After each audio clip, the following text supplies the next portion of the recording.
Hello, everyone, and welcome to episode 142 of ThROH The Years, the podcast that reviews Ring of Honor show by show from the beginning.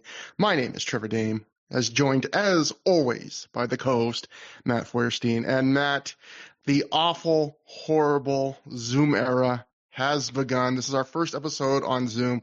We have recorded 142 regular episodes and one Bryan Danielson special episode, so really 143 episodes of well, I guess not counting this one. It's actually, 142 episodes we recorded on Skype, and now we're stuck on Zoom. You sound so happy. Very happy to be here, excited for the show, as you always are. Well, I think it's fine that you're criticizing Zoom, because as long as Elon Musk doesn't own it, I feel like we're allowed to criticize it without me getting thrown into a jail. So it's fine. Keep going. I saw my first Cybertruck yesterday. That was very exciting. Like, I'm not even in a good, no, I didn't go attack it. I wasn't happy to see it, but I was just like, it was like seeing a celebrity. Like, I've seen you on Twitter so many times. I've seen you in so many memes and news stories, and now you are here, Mr. Cybertruck. And it looks like the pictures. It looks like a thing. Who's living in Kelowna and getting a Cybertruck? Like, who are you kidding, man? Matt, you know what's funny? We just opened a Tesla dealership here, like in the last week or two. Like, what timing, right? I thought wait. You told me last time that the whole thing was that Canada didn't want anything to do with the U.S., and now of all times they're getting more into the Tesla business. Well, this was probably set in motion, long ago, but. I mean, because I can't imagine they just did it on a week's notice, but apparently, yeah, they were just like probably a year ago or something. Probably someone said, people like these Teslas, and then a year later, they're like, oh no. Well, that means it sounds like somebody has already riding around in the one that has the most problems. So there you go. You know what? It takes all kinds. It sure does. We should probably stop talking about this, though, because I don't want to be thrown in the aforementioned prison. Okay. You know what?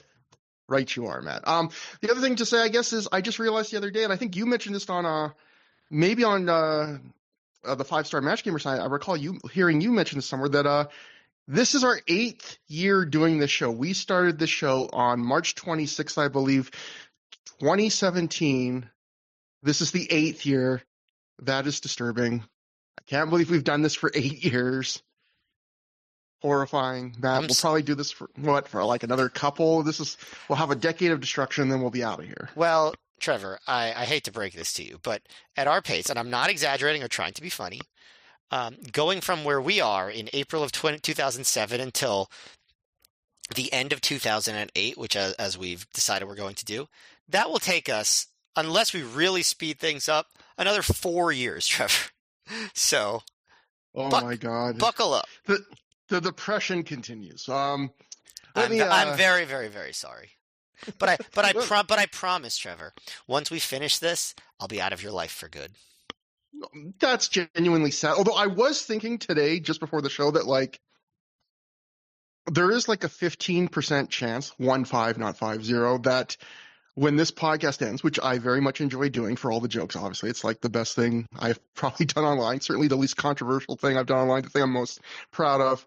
Part of me does kind of just want to disappear from, because I'm like, this is the one thing where it's like, sometimes I go, I should just get off social media. I have lowered my consumption of it in recent months and stuff, but I was thinking like, yeah, but then it'd be weird for me to be like, I'm not doing anything, but you'll still hear me on a podcast talking about old Ring of Honor. But I thought, well, once this is done, I could just like fake my death. I could just leave. I'd be free, man. No strings to tie me down. I'd be so. You wouldn't need to you wouldn't need to fake your death to stop posting on Twitter, Trevor. I don't know why we're being so dramatic here. You could just be like, what do you want people to do? If I leave, I want people to be happy on my way out. So they will be sad if you die, and the ones who would be happy would be just as happy if you just stopped posting. So I think it's fine. But I don't want to encourage you to stop posting. But at the same time, like, I think it's probably healthy for all of us. But you don't need to, like, I just feel like there's a middle ground. That's all. Yeah, I don't think you have to be a social media personality to still yeah, engage with your hobby, I guess is what I'm trying to yeah. say. And it's just, I don't know, online. It's Matt, you can get yourself stressed online reading about the news and things like that. And I've been doing that quite a bit in the last few months, even this month. So, Well, here's the thing. The news maybe, is good. The news is going to happen whether you stress yourself online too. I think it's fine to take breaks sometimes, but I don't really think, me personally, this is just my personal opinion.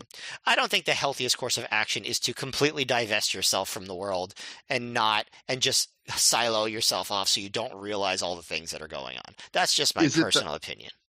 is it the healthiest course of action, Matt, or is it no? But is it the most satisfying course of action to just recreate your childhood and cut yourself off from the outside world and rewatch everything you watched when you were 12 and then wait to die?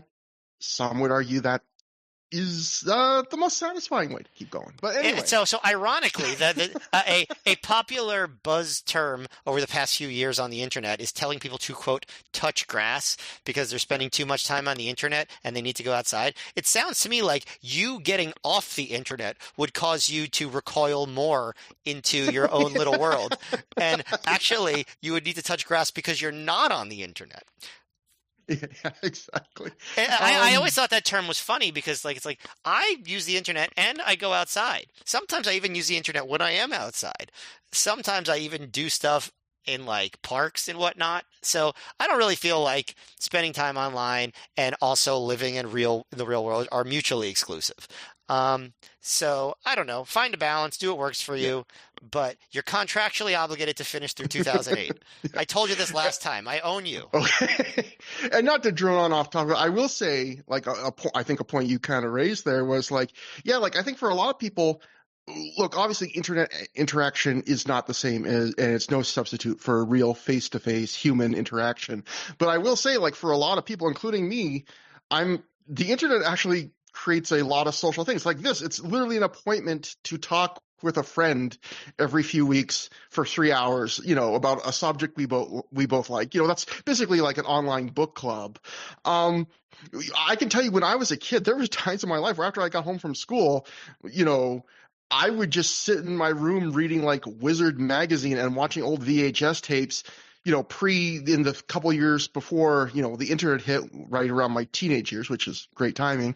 That was way less social, that was not just not touching grass. That was like not hearing voices. I want to have a word that rhymes with grass, and all I could think of was ass, and Yeah, I was not hearing ass, but that would come with the internet. I would hear ass then. But I mean, I feel like Trevor, unless your family's just particularly not gassy, you were sometimes hearing ass.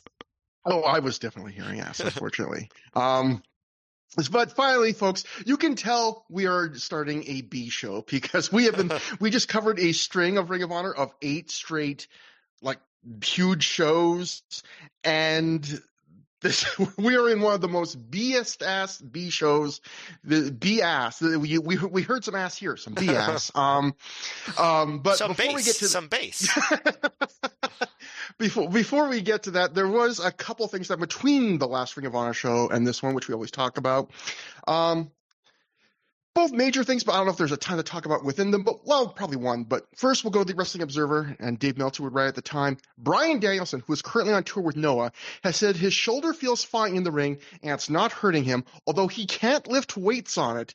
There has been no announcement regarding his ROH return, so I'm guessing very soon they'll do some sort of a surprise angle. So, yeah, that's the first thing I want to just mention is Bryan Danielson, like, he doesn't come back to Ring of Honor until the next month, and, we're this show plus 3 more he's not on. But Bryan, after like stopping wrestling to recover from his serious shoulder injury at the end of Final Battle at the end of 2006, he only misses 3 months. And then here in April, basically from the start of April to the end, he does like a 1-month full live in Japan ass is the key word of the show, tour of Noah. So it's kind of crazy for how severe that injury was and how much pain and struggle, we heard it caused, and I have no reason to doubt that like he is back wrestling full time 3 months later. Yeah, I mean, I feel like that's Bryan Danielson in a nutshell, which, is obviously why people are very skeptical of how long he's going to stay retired for this time around here in 2025. But yeah, he loves wrestling. He clearly had some degree of I don't know if addiction is the right word to it, but probably a little bit. And honestly, he came back in 2007, and I don't think he had an extended um, time on the injury list until what, like 2014? I'm trying to think. Was there ever an extended period of time that Bryan was out again in that 7-year period? I don't know. If I remember correctly, isn't it also the case that this 3 months he spent off was like the longest forced sabbatical he had had from wrestling up to this point in his career? Yeah. And So again, only 3 months does not seem like much at all. And then, like I said, 7 more years just going full time. He's kind of remarkable. I never really thought of it like that. He really is a guy that never really dealt with long-term injuries.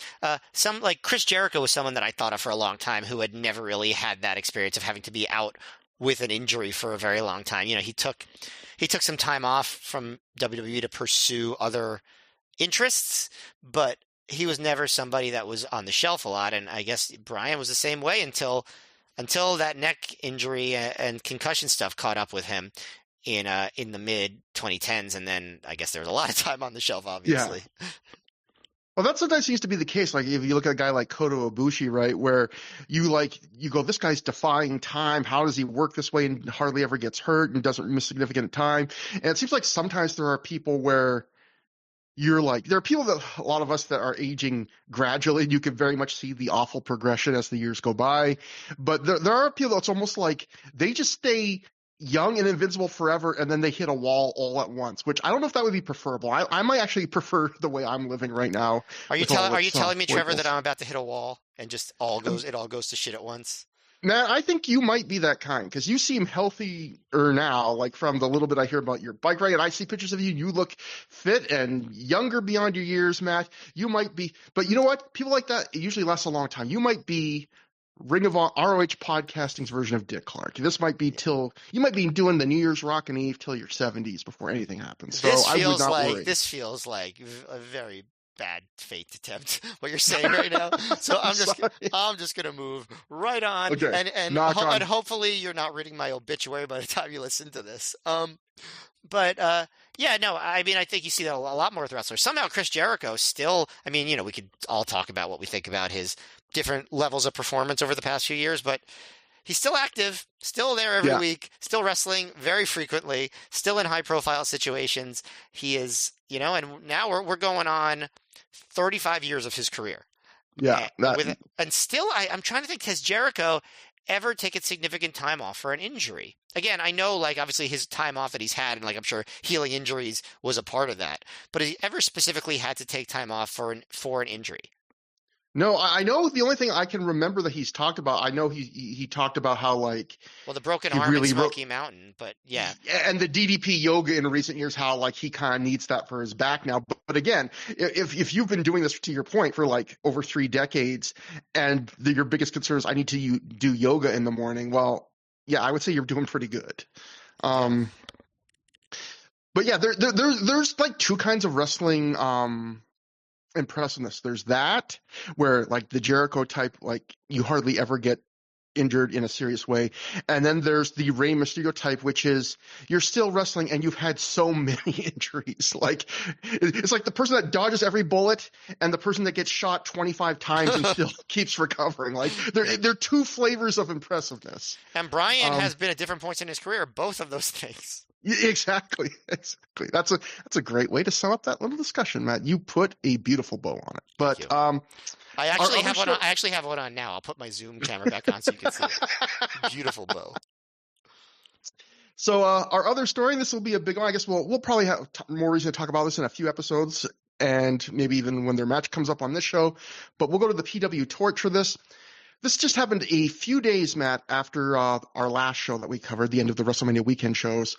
The Torch would write, WWE has signed Colt Cabana, an ROH mainstay for years, to a contract last week. He will start in OVW in May. He had several friends in WWE pitching for him to be hired for a while. Cabana's departure will not force a major booking in Sapolsky's change, will not force a major change in Gabe Sapolsky's booking plans for the year. There was talk of Cabana forming a new tag team later this year.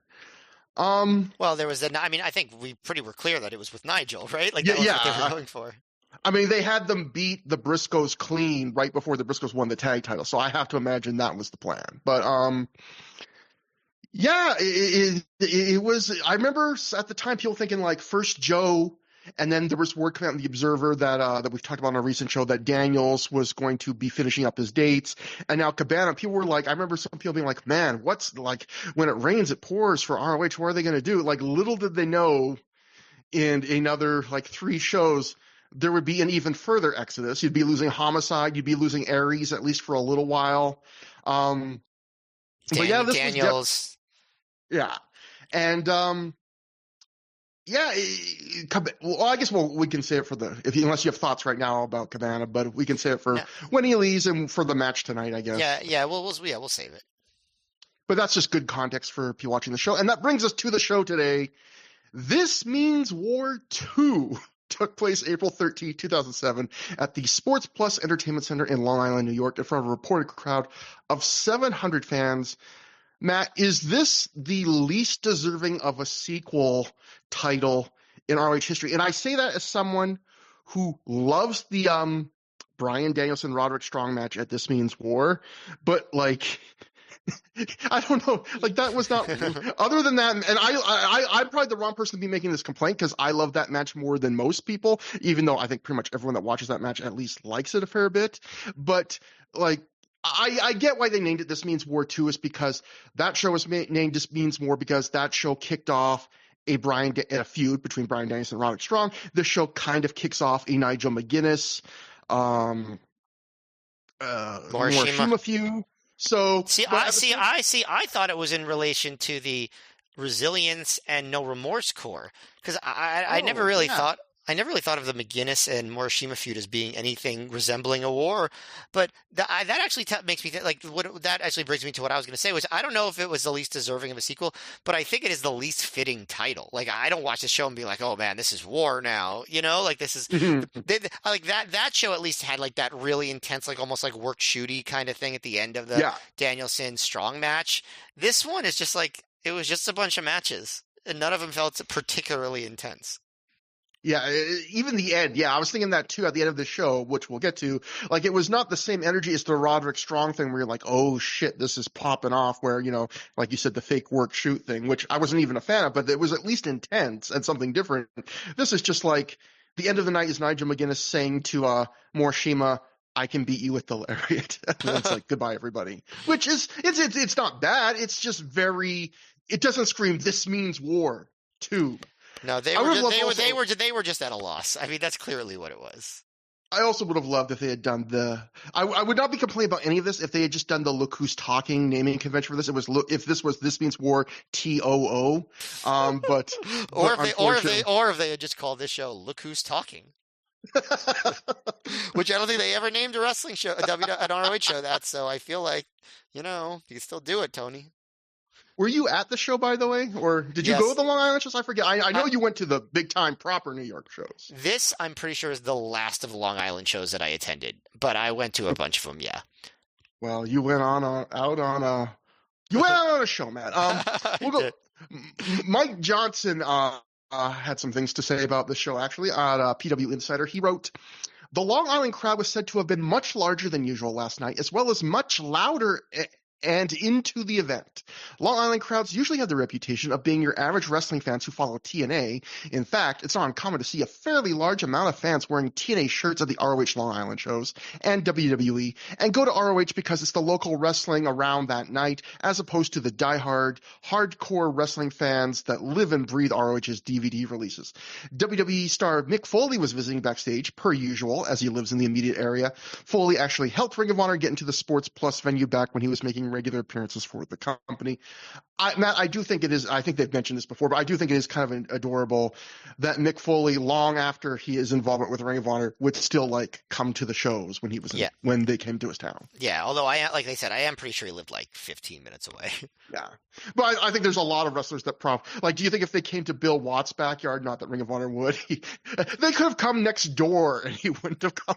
He wouldn't have come to the show. I don't. Yes, you're right. I think that Mick Foley does have more of an affinity for Ring of Honor than Bill Watts does. We've settled that debate right there. Yeah. So we open with Daisy Hayes backstage. She says, we all know that when she's in the ring with Lacey, we're going to see a brawl.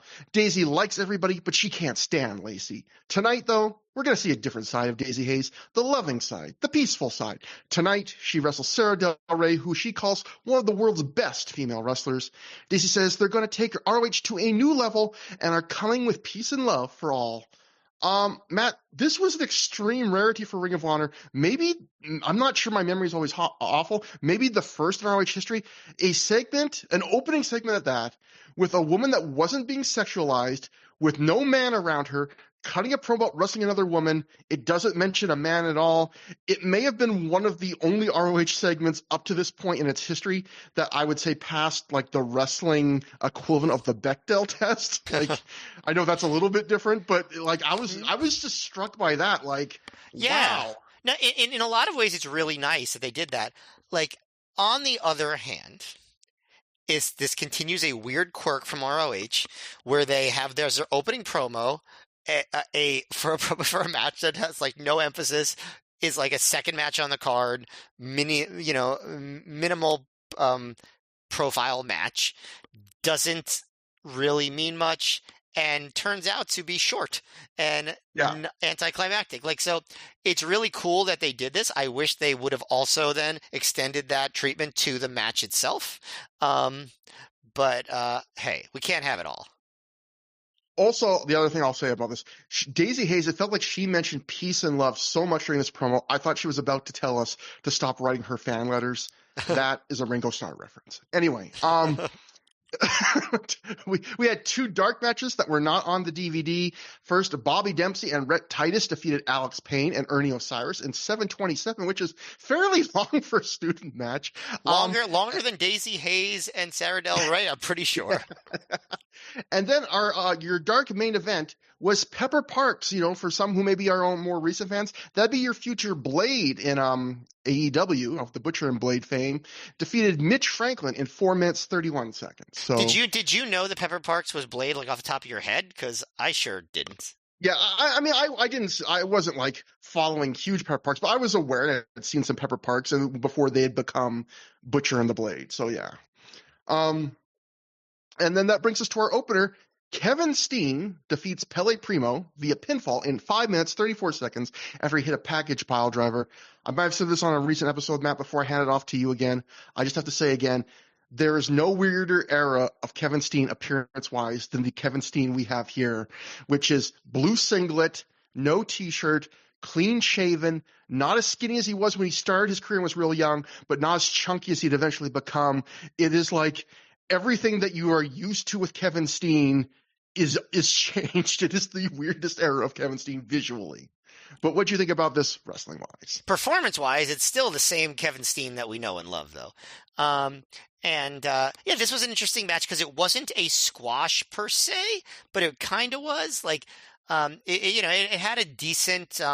It was. How long did you say it was? What was the time? I'll go back. This was over 5. It was 5 minutes 34 seconds. Yeah, so it wasn't like a squash, and like Pele does get his comebacks and stuff, but really, it was a great showcase for Kevin Steen to just do a lot of really cool offense. Super loud chops. He blocked a swinging DDT and just chucked Pele into the air and dropped a senton on him. He made sure that the crowd knew he was a heel by teasing another chop before poking Pele in the eye. Front flip, leg drop, the rolling cannonball senton, which looked pretty devastating against someone as small as Pele Primo. There's another move where he caught Pele off a flying move before just dropping him down for a 2 count. And then he went for the moonsault Pele move, so Steen landed on his feet and got right up into the pop-up power bomb and then just chucks him over his head into the turnbuckle and hit what I described as a resounding package pile driver for the win. Yeah, I thought this was fun, just like Steen showing off his coolest moves against an opponent that was perfect to take them, and the crowd really enjoyed it. So while not a great match, I think a excellent showcase for Kevin Steen. Yeah, agreed. I would say in terms of what kind of match this is, like going to your point, this is a squash, but I guess I would call it a generous squash in the sense of like we just saw Eric Stevens on the last double shot. On each night, he beat a student in seconds. And here, Steen actually takes twice as long to beat Pele as Yamato, who was at that point in the last show, a first-year rookie in the business, did 2 shows earlier. It takes Steen twice as long. But this match isn't a statement in the sense of like how quick it is. It's the opposite kind of statement where Steen basically hits all his signature moves. So it's like more of a showcase of like, here's just a sampler of so many of the things, the Steenalizer, the package pile driver. He goes for a moonsault and lands on his feet. Like, you mentioned stuff. It just, Pele, I think, only gets 2 real flurries of offense. One at the start when Kevin doesn't take him seriously. But really, this is just a reintroduction for Steen, and that's, I guess, one of the more notable things about this show is this is basically their first show really officially starting Steen and Generico as regulars in ROH. We've told the story on this podcast where in 2005 they got the short kind of half run that didn't work out for a variety of reasons, and then we covered on a few shows ago where they got the tryout match with the Briscoes where they were told this is a one-off booking, we're not promising anything after this. And as Steen has said on shoot interviews, as soon as they come back to the curtain, Gabe was so bowled over, he's like, we're booking you on everything going forward, and he stayed true to his word. Obviously they had a few shows that were already between that show and this show that were already booked up, but this is the start of they are regulars for the rest of the Through the Years run. For Kevin Steen spends, apart from 1 year where with Cornette related stuff, he's not really around. Steen is in Ring of Honor basically from now till he leaves for WWE. So yeah, I thought this was fun because Steen's offense is fun. This crowd was pumped to see Steen before the bell even sounded, which I think is a testament to the buzz he had been building outside of ROH.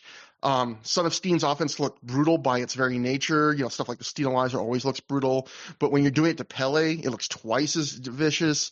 Believe it or not, Matt, I have like a little inside because I actually did a little more prep work for this episode because needed some more meat on the bones. And I've talked in the past how it's hard to find a lot of podcasts. I mean, a lot of shoot interview style stuff. Yeah, because it kind of died out in recent years and it switched to podcasts. And also I feel like it's hard to get a lot of Ring of Honor wrestlers on the record because a lot of them are still in the business, and some of them are people involved in Ring of Honor are still power players in the business. And so obviously people are going to feel a little less open to speaking completely freely about things, when they still might want a career or whatever. But I found, I'd known this before. I had listened to these before, but I refreshed my memory in the last week. The Monumental podcast, it's called. They had done, I think 6 years ago, they had done like a lengthy episode with Eric Stevens, and they did a lengthy episode with Pele Primo a couple years after that. And I decided, because this is kind of a big show for both of them, I should re-listen to a lot of their interviews. I didn't quite listen to 100%. And they both talk kind of about this show. And Pele says that this match was interesting because it was Kevin Steen's, like I was just saying, his kind of return to Ring of Honor. And he goes through a lot of the stuff we've covered on Through the Years about the issues between Steen and CM Punk. I'm legally obliged to not talk about it. Not really, but you can go back and listen. That's well-known stuff at this point. But he mentions how, like, when he was working Steen on this show, he was like, there was still some residual heat towards Kevin Steen. And he was thinking, hey, I'm a student. CM Punk was one of the trainers. And, like, I really looked up to Punk. Like, do I owe Punk something? Do I have to kind of stand up to this guy?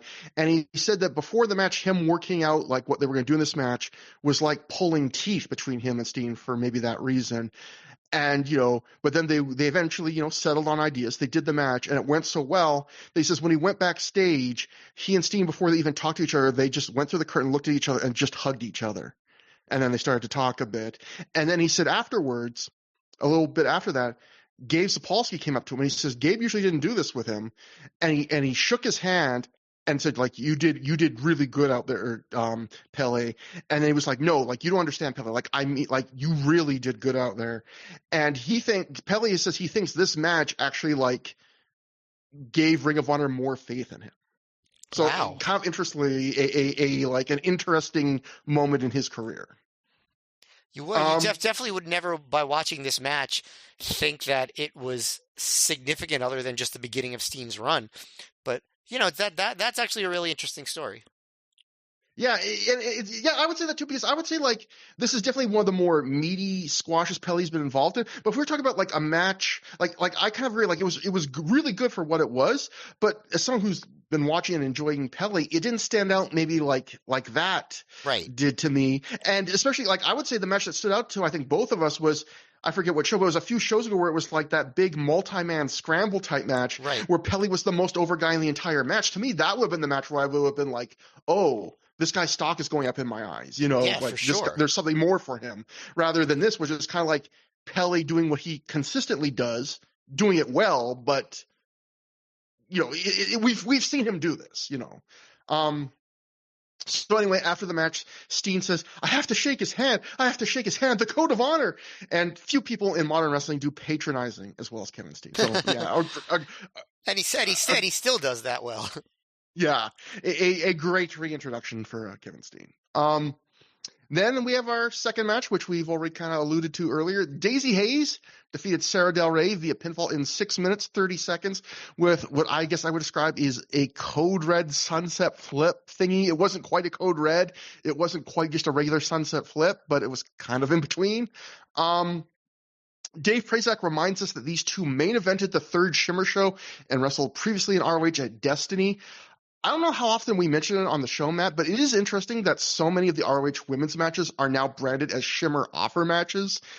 Unfortunately, I would say about this match, you can take the Shimmer out of the ROH, but you can't take the ROH out of the Shimmer because this still gets the classic ROH women's match treatment of doesn't get much time. It's on the second from the bottom, which we've already talked about in the past. That really is the lowest ranking spot on any wrestling show because the opener has like a bit of a special responsibility and prestige to kick off shows. Yeah, I think I've said this before. AEW is the first promotion ever to, like, on a regular basis put important matches second, like on their big shows, where it's like, oh yeah, that was like a 5-star match and it was second on the show. Like that I can't think of any other wrestling company where that's happened like more than once. Yeah. I thought this match was fine. It was average. I think one problem for me was Sarah Del Rey dominates this match, and while she does some fun stuff, like her fall-away slam into a bridging pin, and then she just rolls into a second one, I think that's really cool. I love her love of running body attacks. Despite that, I thought this was directly following a match of a very similar length and structure, with that previous match having more exciting and brutal looking offense. This is another match where like a bigger wrestler kind of physically dominates a smaller wrestler. Obviously the finish is different, who wins is different, but it also didn't help that early on they horribly botched a spot which I think was supposed to be Daisy tilt-a-whirling into an arm drag, but the move just completely falls apart halfway through when she's upside down. I'm a Daisy Hayes fan.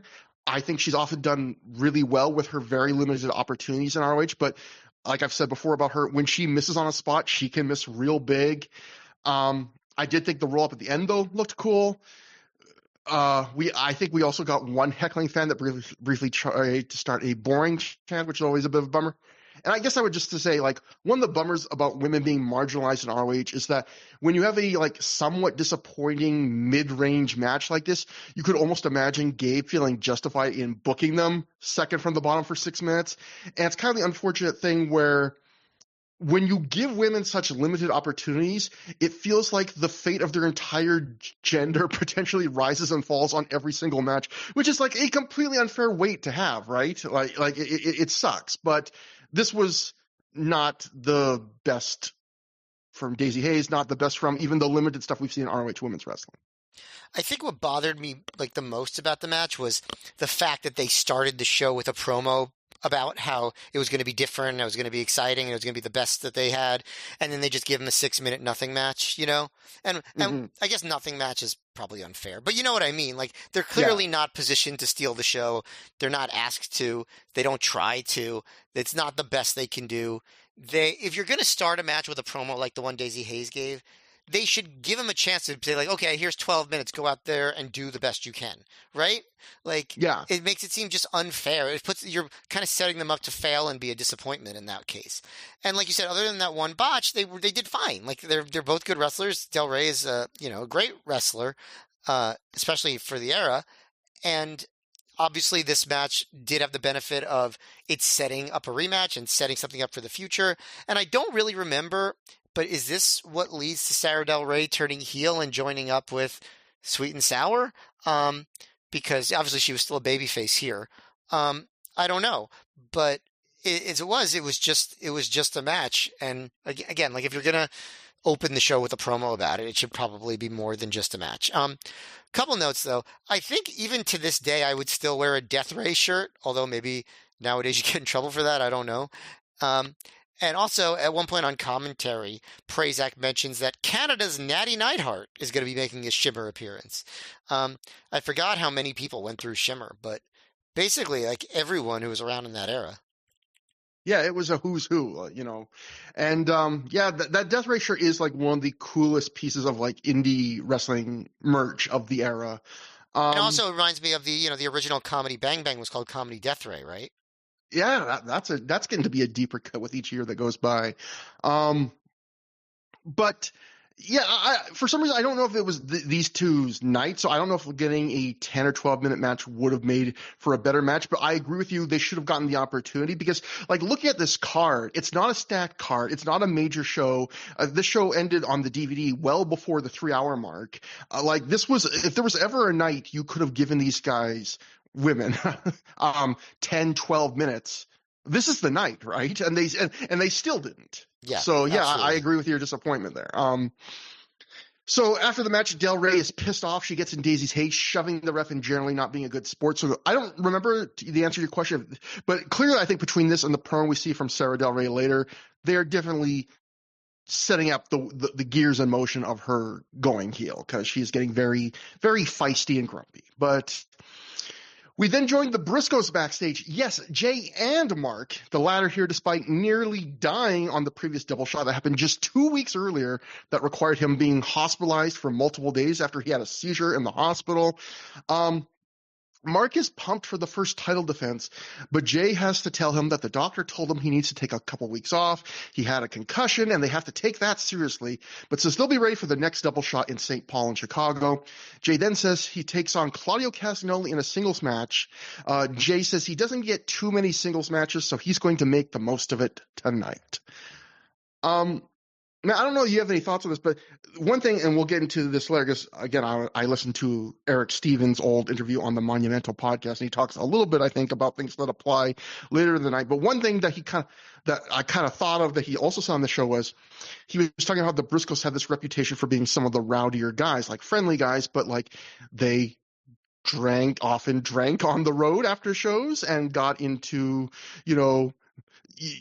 got boisterous, usually with each other. Like they would often fight with each other.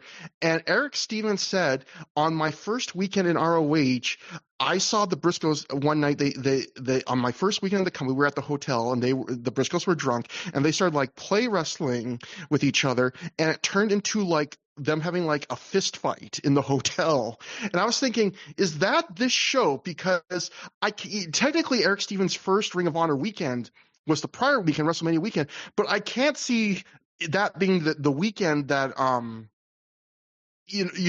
that happened, because the first night of that double shot, Mark has the horrible injury and it spends the rest of the time in the hospital. So really, I'm thinking It could have been the night before that first show, though. maybe, but I was just thinking it would have been something if like 2 weeks after that horrible injury, Mark isn't really like fully cleared to wrestle, although we will see him the next night. Like just imagining them getting drunk and getting into a fist fight, like, but Would it really shock you, though? No, I mean that I will say that is not the first wrestler I've ever heard say the Briscoes enjoy to tip a couple back and would like good-naturedly or maybe they did what rowdy brothers from Delaware I guess do, which is they would fight each other and then be perfectly good about it. But that brings us to the four-corner survival match. Speaking of Eric Stevens defeated Eddie Edwards, El Generico, and Jason Blade in 11 minutes, 32 seconds when he pinned Blade after hitting a doctor bomb. This is also Generico's first match as a full-timer, and this is Eric Stevens' first non-squash ROH match. And really, I would describe this as a For Prospects Gabe Likes match, although it feels like Jason Blade's been in that spot for 3 years now. It seems like he gets a handful of shows each year, kind of like this. But what do you think about this as a match, Matt?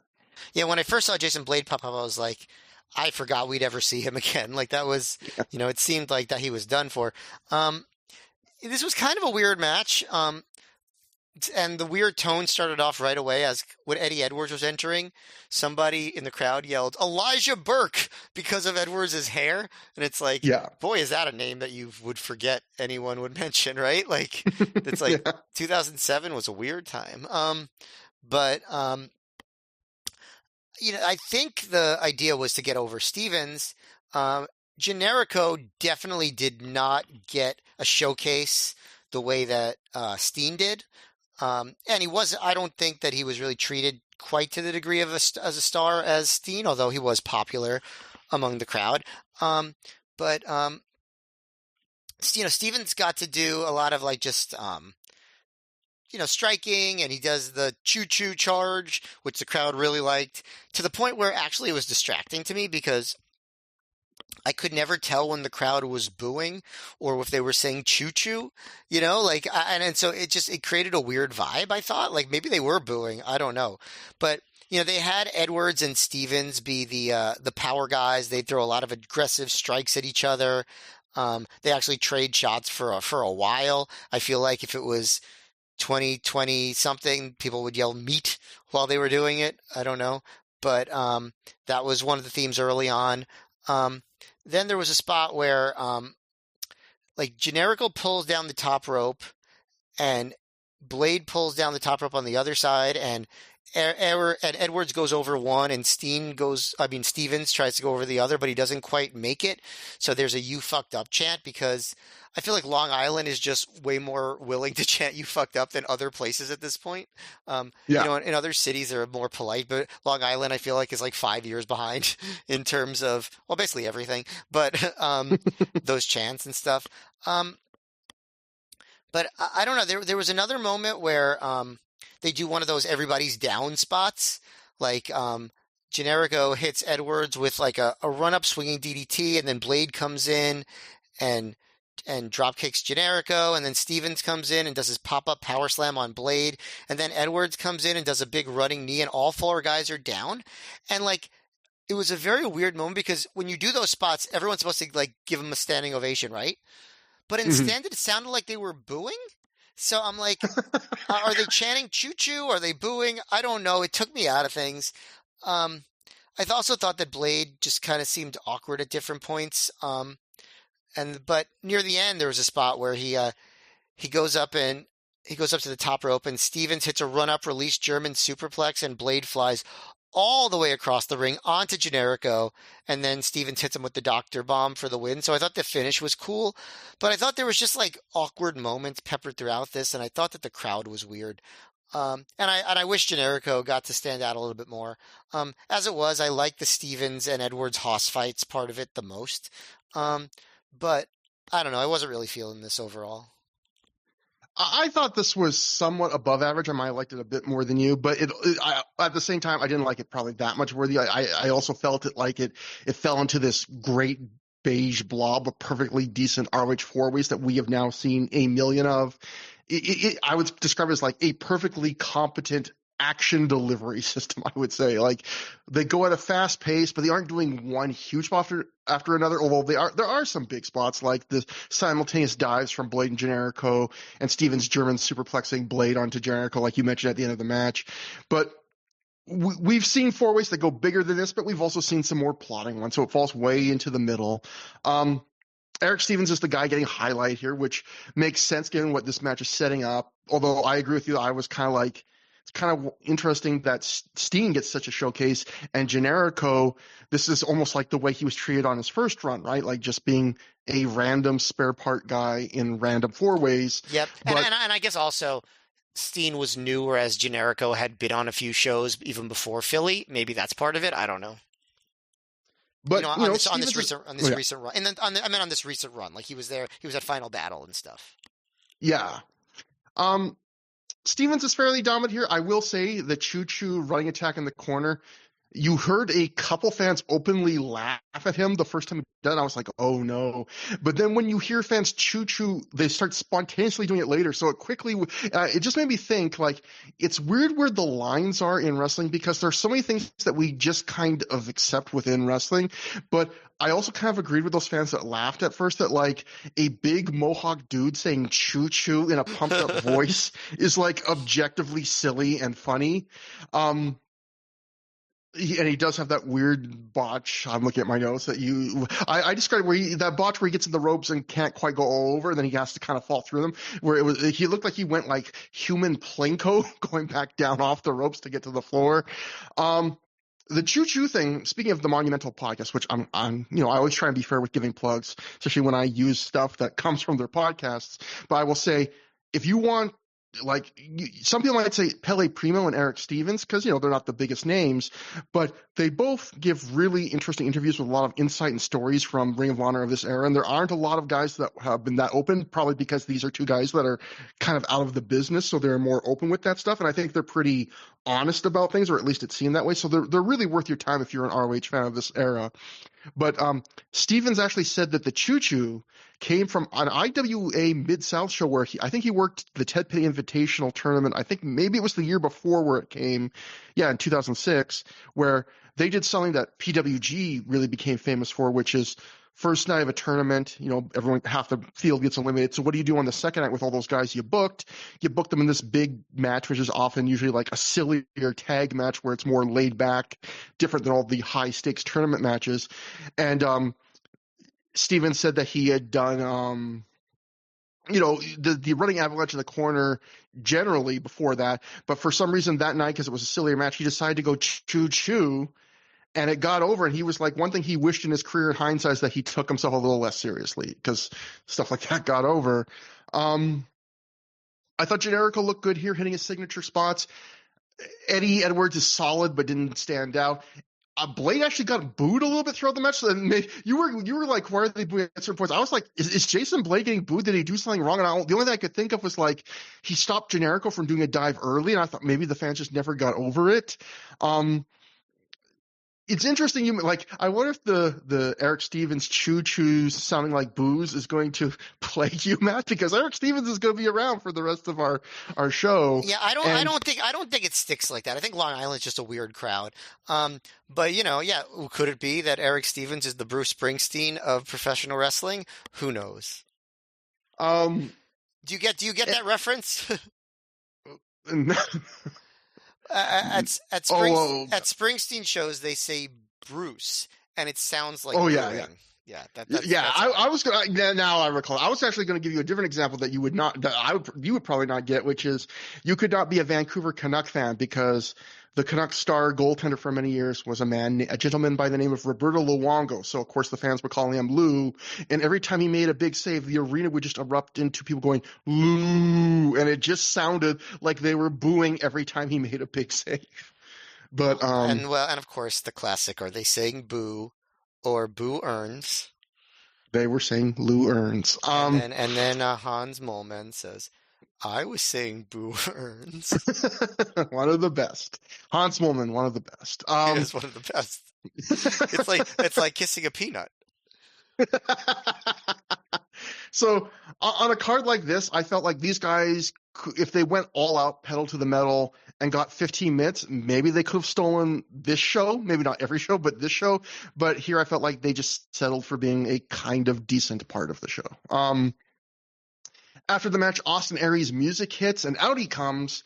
Aries tells Generico that he did a hell of a job, and Generico sells being so beat to shit in such a comical way. Like, Aries shakes his hand, and it's hard to, like, it doesn't make sense unless you see it. Like, Generico sells that he is so hurt that once he starts shaking Aries' hand, he can't let go of it.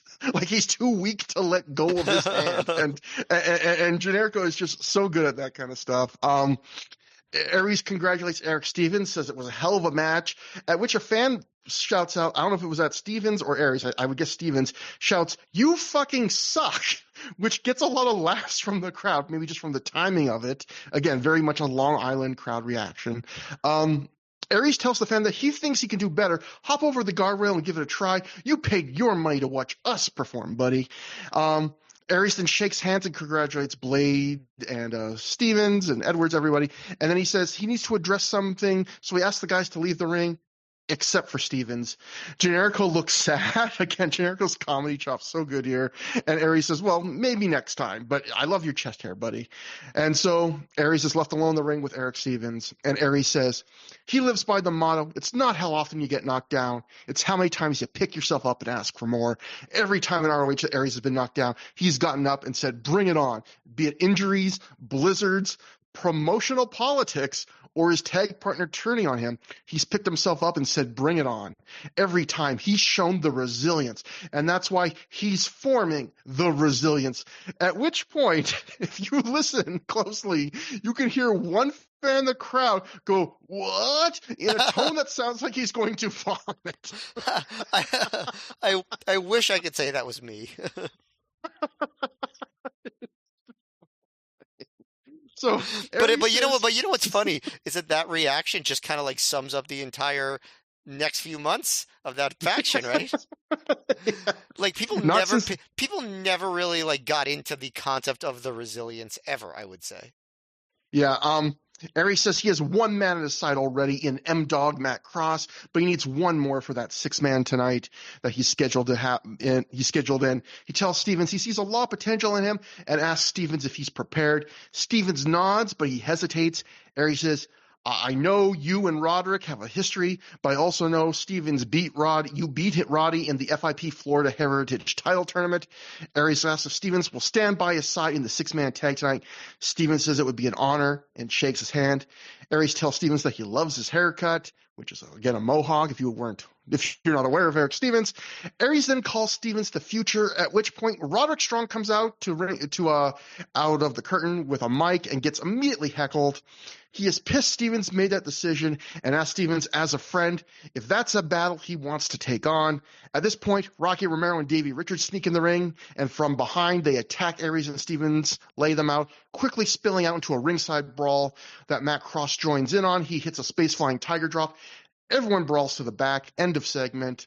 I actually thought Aries' rationale for the stable name wasn't completely awful, but the Resilience still stands, I think, as one of the worst stable names in modern wrestling history. I've said this before. It sounds like a bad 4th-tier rock revival band from the aughts. It like a band that's like less popular than the Fray. It also is a stable that has no identity. Like the you know what? I've said this before, but again, speaking of this Eric Stevens interview, I was so sad. There's nothing better when you do a wrestling podcast or run your mouth on Twitter when you then hear an interview with someone else and they say almost the exact same thing you've been saying word for word. Because Eric Stevens basically said what I've been saying word for word, which is he was like, the No Remorse Corps had a theme. Like they fit together like like what I've always say. They're 3 hard-hitting ass kickers. The name works with it, everything. And Eric Stevens said, and I agree with him, this is something I've been saying, which is like, what do Matt Cross, Eric Stevens, and Austin Aries have in common? Or like, how does Jigsaw fit in the Vulture Squad? He was just saying the other 2 stables he felt like, and I agree, they didn't really feel of a piece. I would say Generation X had 4 very different guys, but I thought that worked to their advantage because that in turn allowed them to cover a lot of stylistic bases, and they were united by this fun central idea that they were 4 young guys all at a similar point in their careers banding together to like make a name for themselves. And it kind of helped because they were so different that they all like, that's why Roderick Strong and Jack Evans, they complemented each other. Exactly. That's why Roderick Strong and Jack Evans were such a great tag team, right? Each guy's strengths was what the other guy didn't have. The three guys in the Resilience, they're not really united by anything, but they're not also so wildly different to be interesting in the opposite direction either. Like, they're not a study in contrast, but they're not like all exactly the same. They're talented, but as a group, it just kind of feels like they're very blandly Austin Aries and two dudes he asked to join him. And Like, the other problem is, at this point, they are positioning Delirious as the one that Roderick Strong is mainly afraid of, and people get way more excited when Delirious gets involved than when any of the members of the Resilience do. And also, I think this segment that you just recapped would have come off better in front of the crowds in Detroit, because remember I mentioned like those Detroit shows that seems like those might have been the most over his heels the No Remorse Corps would ever be. Like, they were so into all their segments. And here is pretty clear, like, the crowd was not reacting that much to any of this. Yeah, again, this would have been another great thing. This segment would have worked better even if they just had a steal the show kind of match before this, instead of just kind of like a 2 3/4 star, like, decent four-way, and then Aries like, I'm so impressed. Although Stevens in this podcast, in the Monumental podcast, recalled like he was like, Eric Stevens is one of many wrestlers, including many wrestlers that worked with Austin Aries, that is not a fan of Austin Aries, and he was like, why didn't he, like, he was thinking he didn't put me over enough. He was like, I'm like, just give me a compliment. And he also expressed, and I did kind of notice this, that like they didn't really go enough into the history that Eric Stevens and Roderick Strong are friends, like in real life. They allude to it, but they don't really. They allude to it, but they don't. Yeah. Aries, like, Strong comes on and acts that way, and Aries kind of alludes to it, but that's kind of like the central. One of the big interesting things would be, Aries is now recruiting his rivals, like, real close friend and running buddy from FIP, and that's kind of like, it's an alluded to, like you said, it's more of an afterthought, and Stevens felt like, well, maybe that would have made it more interesting if they had kind of played that up rather than. But anyway, Delirious defeated Colt Cabana via pinfall in 11 minutes 4 seconds when he sat on down on a Colt Cabana sunset flip. So, like we were talking about at the start of the show, between the last show and this one, Colt Cabana, ROH announced that Colt Cabana was leaving. And as far as ROH 2007 farewells to beloved longtime roster members go, I would say this is his Colt's little mini farewell tour. They announced right off the bat, like, what the 4 matches were going to be. It's decidedly better than Homicide's. Maybe not on the level of Joe's. Maybe not that it should have been, perhaps. But like Joe, they announced his farewell matches. But unlike Joe, this was done on much shorter notice, meaning Colt's farewell tour is only 4 shows, which also means the Joe, one nice thing about the Joe farewell tour is every major ROH market got an opportunity to say goodbye to him. Colt only gets these 4 shows coming up, and so his last one's in Chicago, and obviously ending his run in Chicago, the complete no-brainer right move. New York City proper, Manhattan doesn't get to say goodbye. Philly doesn't, which is one of ROH's biggest markets, doesn't get to say goodbye. But then Long Island and St. Paul, Minnesota get them. So it was kind of like, that's kind of a bummer. The 4 announced matches, I'd say, for his farewell were kind of a slight mixed bag as well. I feel like to a lot of people, booking him versus Adam Pearce for his farewell match might not have been like the sexiest match to announce as a farewell, but they both had the Chicago connection. They were both in the fabled Gold Bond Mafia with guys like CM Punk and Dave Prazak, like an early little grouping of friends. Wrestling Doug Williams, which he will do on the next show, is a great choice for a farewell match because Doug is a well-liked, infrequent special guest of Ring of Honor, and Colt's love of British wrestling gets a nod by booking that match. Colt teamed up with one of his top rivals, Homicide, on his second last show, which is coming up. Would be cool, except they face Adam Pearce and Brent Albright, and they literally did the exact same match on the last show we covered, so it's not going to be much time. And then you have this match, which, like that tag I just mentioned, is something ROH had recently done on the UK shows. But this is another match that feels fitting. It's Colt being ROH's top comedy wrestler, and he gets to wrestle the guy who will inherit that mantle one more time. And I actually prefer this to their UK match. This match is almost complete comedy. It's all gaga, no choo-choo. It's highly subjective, but for me, as a comedy match, like I thought was very good. A lot of the bits worked. It got a couple genuine laughs out loud for me. I usually don't laugh out loud for much when I watch on TV. I'm a cold-hearted person. This is a match where Colt's put in a nerve hold and he breaks it via tickles. It's a match where a kick out puts Colt and ref Todd Sinclair in a sexual position. It's a match where after missing the flying asshole in the corner, the final minutes of this match are devoted to Delirious working over Colt Cabana's ass and finding ways to have Todd Sinclair accidentally hit it. This is a match where Colt follows Delirious under the ring, and he comes out wearing a custom Colt Cabana mask of his own. They redo the spot and go under the ring again, and then Delirious comes out wearing Colt's mask, and Colt comes out wearing Delirious's mask, which makes Delirious think that Colt is actually him. So just telling you these spots should be enough to let you know if you're going to like this match or not. So to me, that's the review of my match. Of the match. Like, do you like those spots? Does that sound funny to you? Then you'll like this. Yeah, I mean, this was a match where we definitely heard ass, right? Exactly.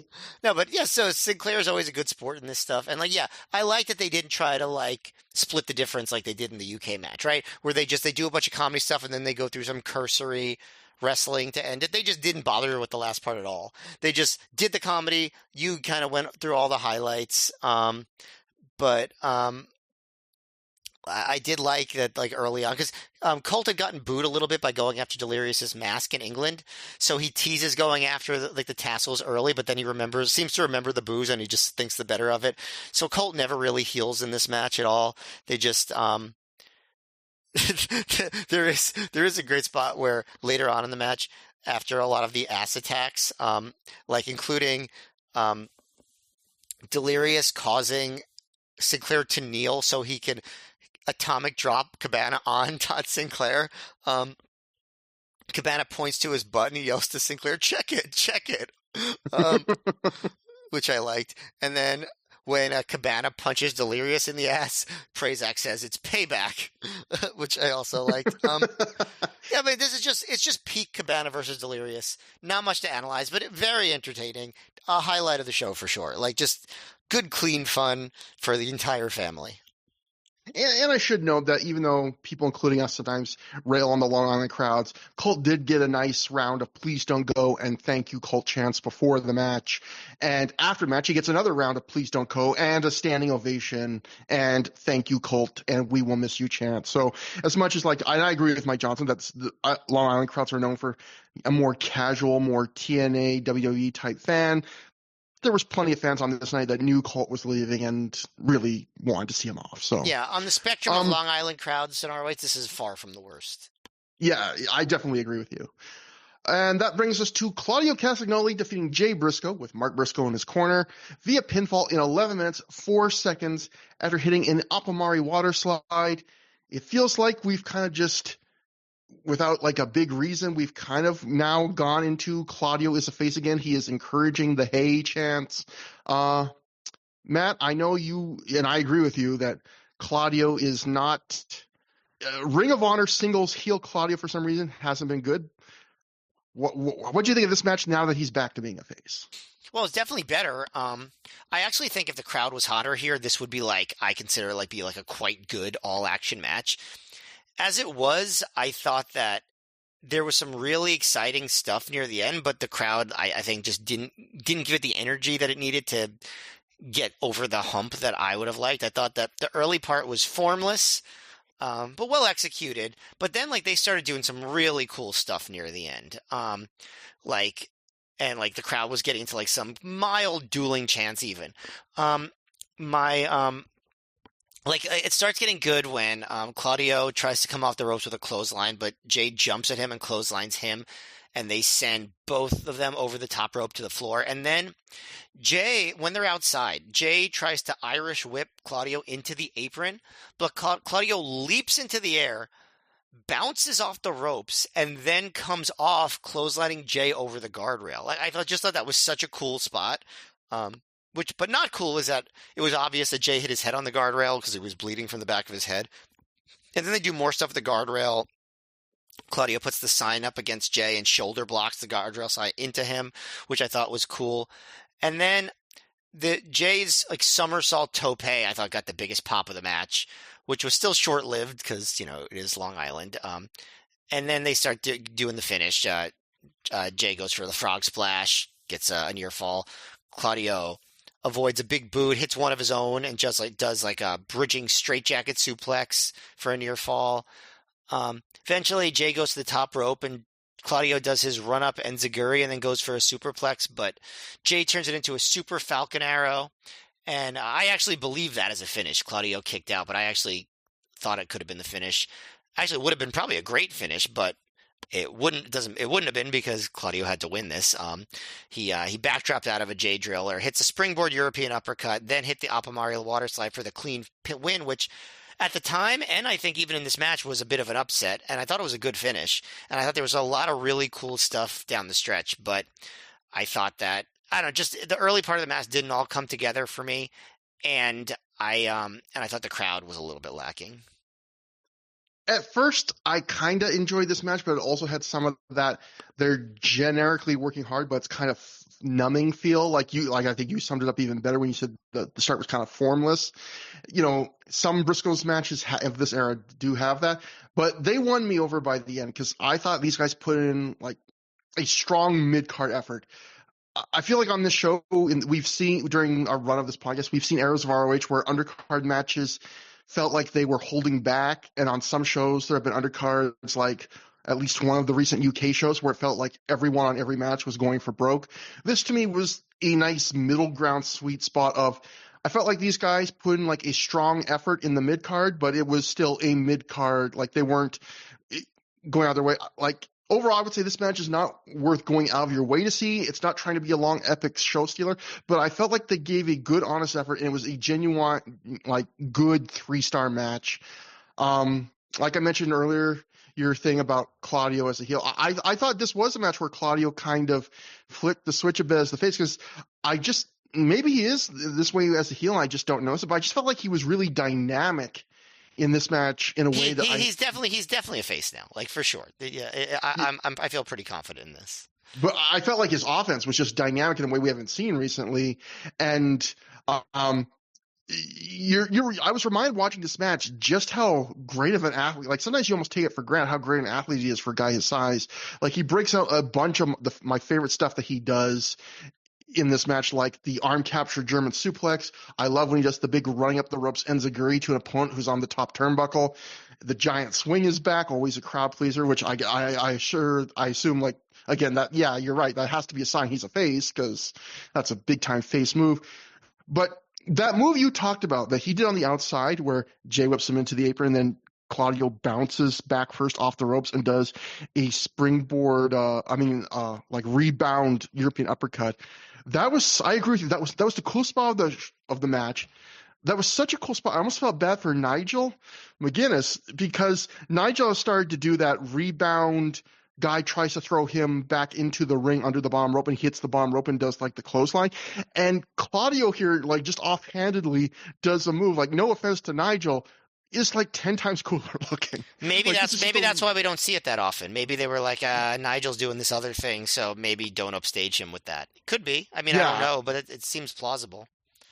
Because this, and like you said, Jay, I don't know if he hits his head going over the guardrail, and I don't know if he cut on the barricade sign or the guardrail. So I don't know if we can include Jay in the club, the probably 80 wrestler long ROH club of wrestlers who would cut themselves on the notoriously sharp ROH barricade signs. Although I think they had fixed that by I don't know, but he does. Yeah, you like definitely do not see it very often in this era where people accidentally cut themselves on that. Yeah. Yeah, there was that area with the pressed steel guardrail signs or whatever they were, where the edges were so sharp, where it felt like you would see wrestlers get like nasty cuts on their back or hands if they just accidentally touched them in the wrong way. And yeah, we are out of that era, but he does get a nasty cut on the back of his head. Jay works hard. He does, like you said, the big flip dive to the floor. I will continue to say Jay is one of the more underrated frog splashes. He gets such great distance on them. I also like that there was a slightly more clubbering in this match than you might expect. Not a ton, but just a little bit more. This wasn't a match that had like a real story or vibe. I thought it was, though. It was good, straightforward, honest, mid-card fun. And I guess I'll end by saying I agree with you about the crowd too. Like, I thought I agree with you that the ROH that this was one of the better Long Island crowds, although still that means far from perfect. But this was like you said. I felt they were weird on this match because there would be periods where they'd be really quiet, think, oh, they're just not into this match, and then they would just start like a loud dueling chant out of nowhere. I'd be like, you're giving me mixed signals here. I don't know if you're into this or not. And did you notice this too?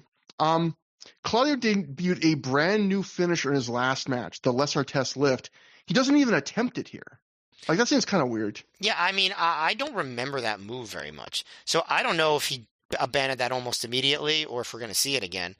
But like, I didn't when I saw him do that move at the last show, I didn't remember it. And I don't remember hearing the name Les Artest lift. So like, did you remember it before you saw it on the last show?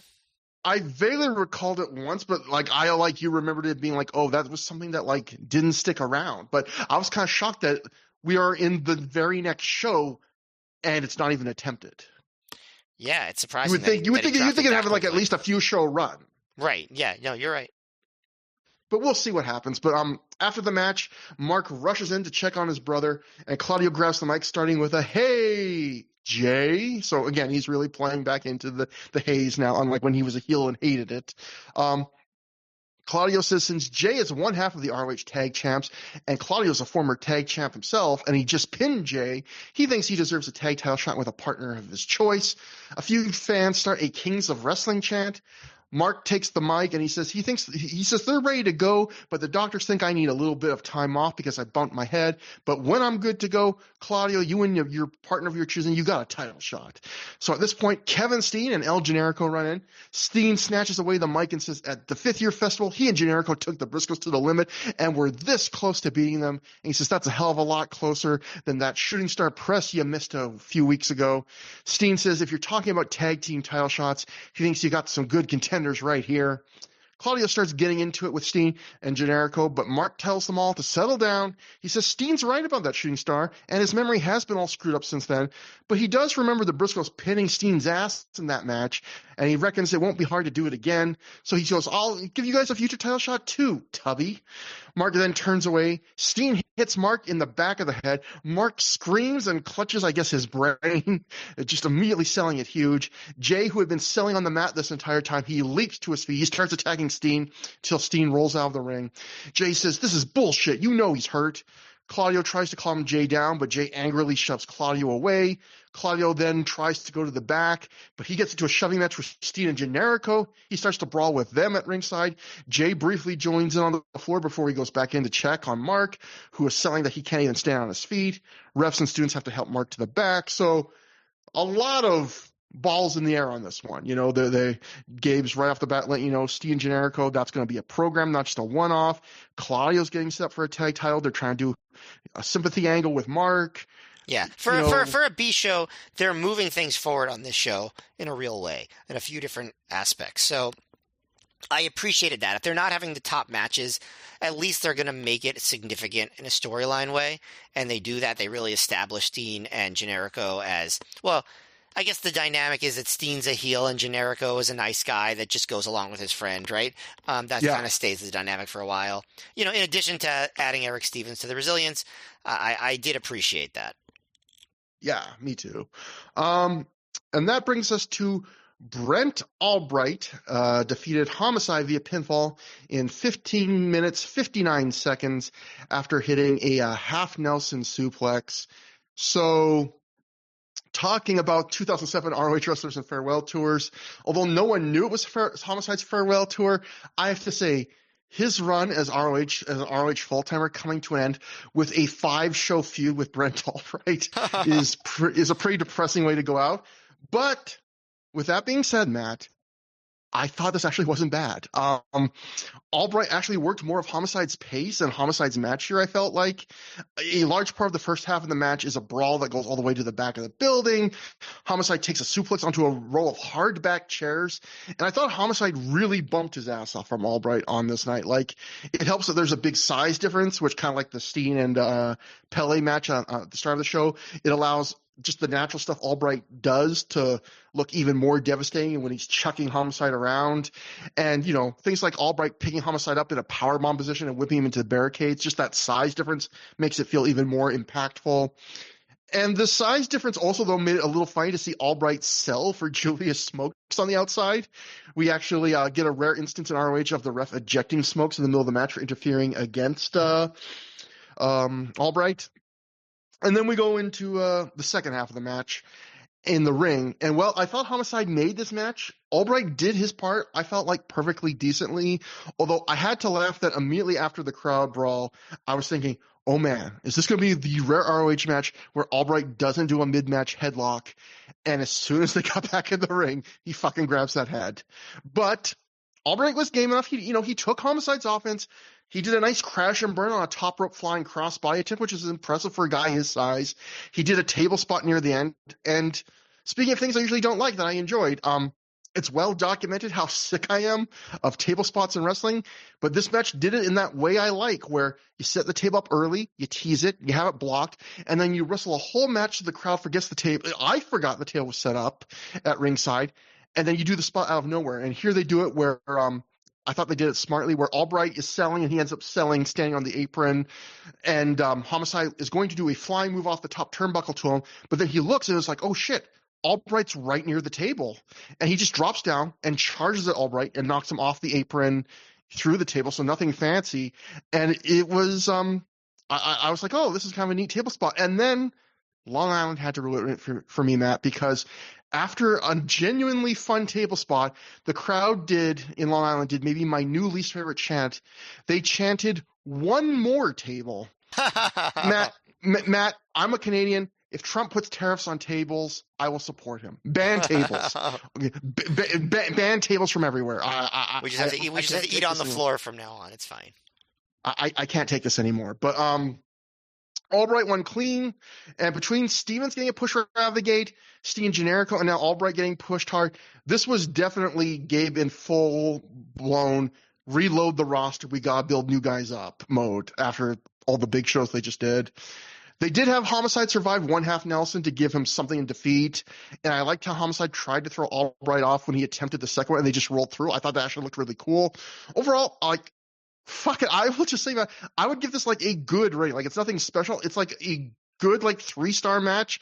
I had low expectations. I was actually kind of scared of sitting down to watch basically a 16-minute Homicide Albright match. I was entertained the whole way through. Yeah, I thought it was actually on the way to being a very good match. And I think once they got into the ring and Smokes was kicked out, I think it lost some momentum. It's sort of like the inverse of the previous match, where there was a lot of great intensity and just, I don't know, fun stuff in the early part during the crowd brawl, because usually those crowd brawls are dull, but the crowd was into it. They had the upholstered chairs, which makes things different, and Albright vertical suplexed onto him on a row of one, and there's stuff with the garbage can.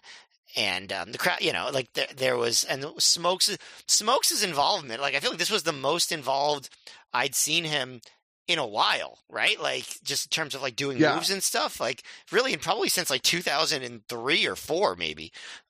He really was getting into it. And after they threw him out, and then they just got onto the mat. When they got into the ring, I was like, all right, I feel like there was no reason to bring it down that much. Almost like they missed the peak a little bit. And there was still some good stuff after that. So I do think it remained a good match. But I didn't think it was quite as good as it felt like it was on pace to be. And yeah, I know that most of Smokes' physical stuff came after the match, obviously. But I just want to point out, he was doing a lot here. There was one funny moment that happened early during Albright's entrance, where somebody in the crowd yelled, "You are God." And I was like, I didn't think anyone was that into Fred Albright at this point. But apparently somebody thought he was God in Long Island. One note Dave Meltzer wrote in The Observer at the time, he wrote this: Brent Albright pinned Homicide with a half Nelson German suplex, which pretty much tells you where Homicide stands. And ouch. It's interesting to think obviously Joe and Colt, they had pre-announced their farewells, and they had these big farewells. Daniels, we had known because the Observer reported like a few weeks earlier that Daniels was finishing up his dates.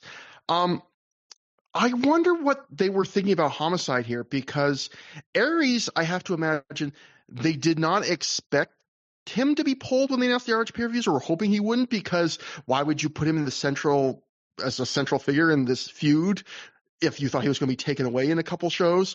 But Homicide is subject to that same thing. So you think, well, they probably weren't expecting Homicide to go either, but they really are booking him like a guy like that they have given up on and are just like, we're playing out the string. We booked you for a few shows we got, because I would have just loved to know,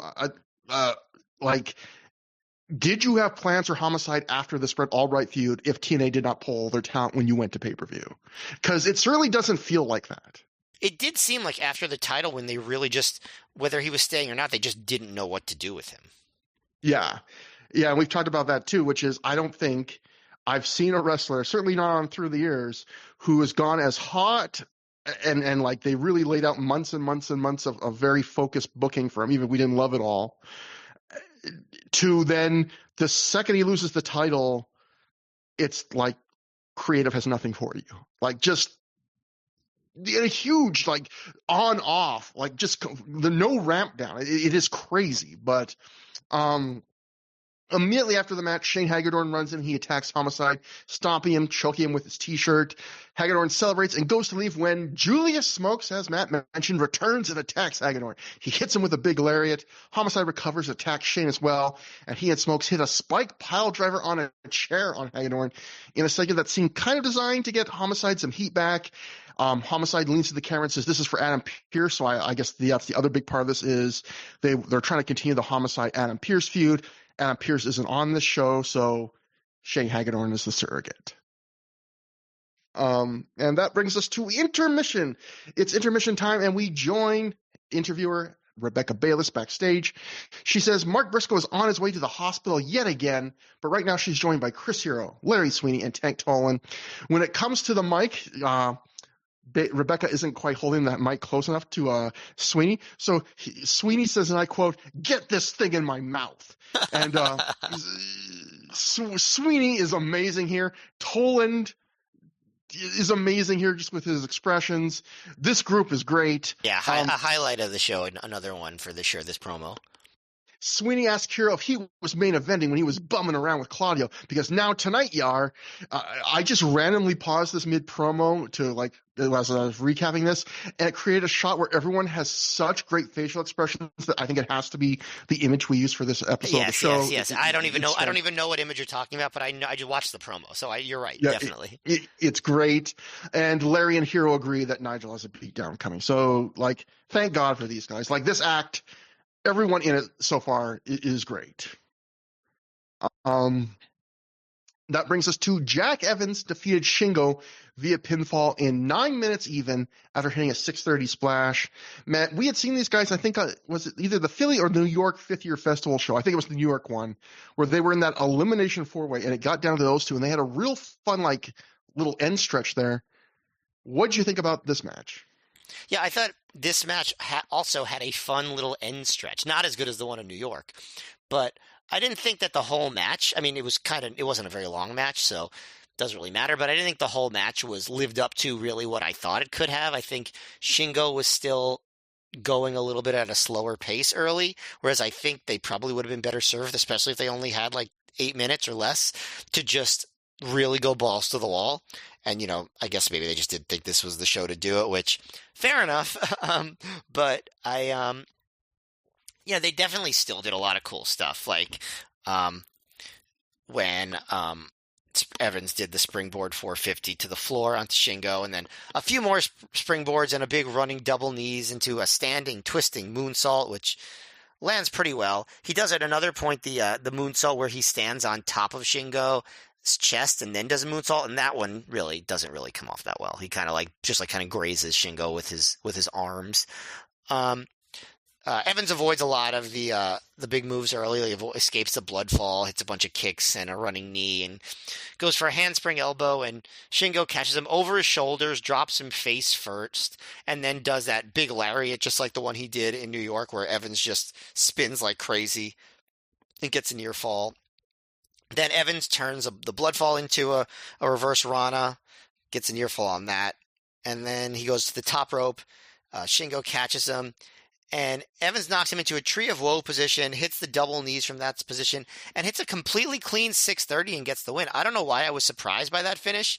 I shouldn't have been, because obviously Evans is getting a bigger push than Shingo, but Shingo does get a world title match in the not-too-distant future, and Evans doesn't, so I think that's why it surprised me.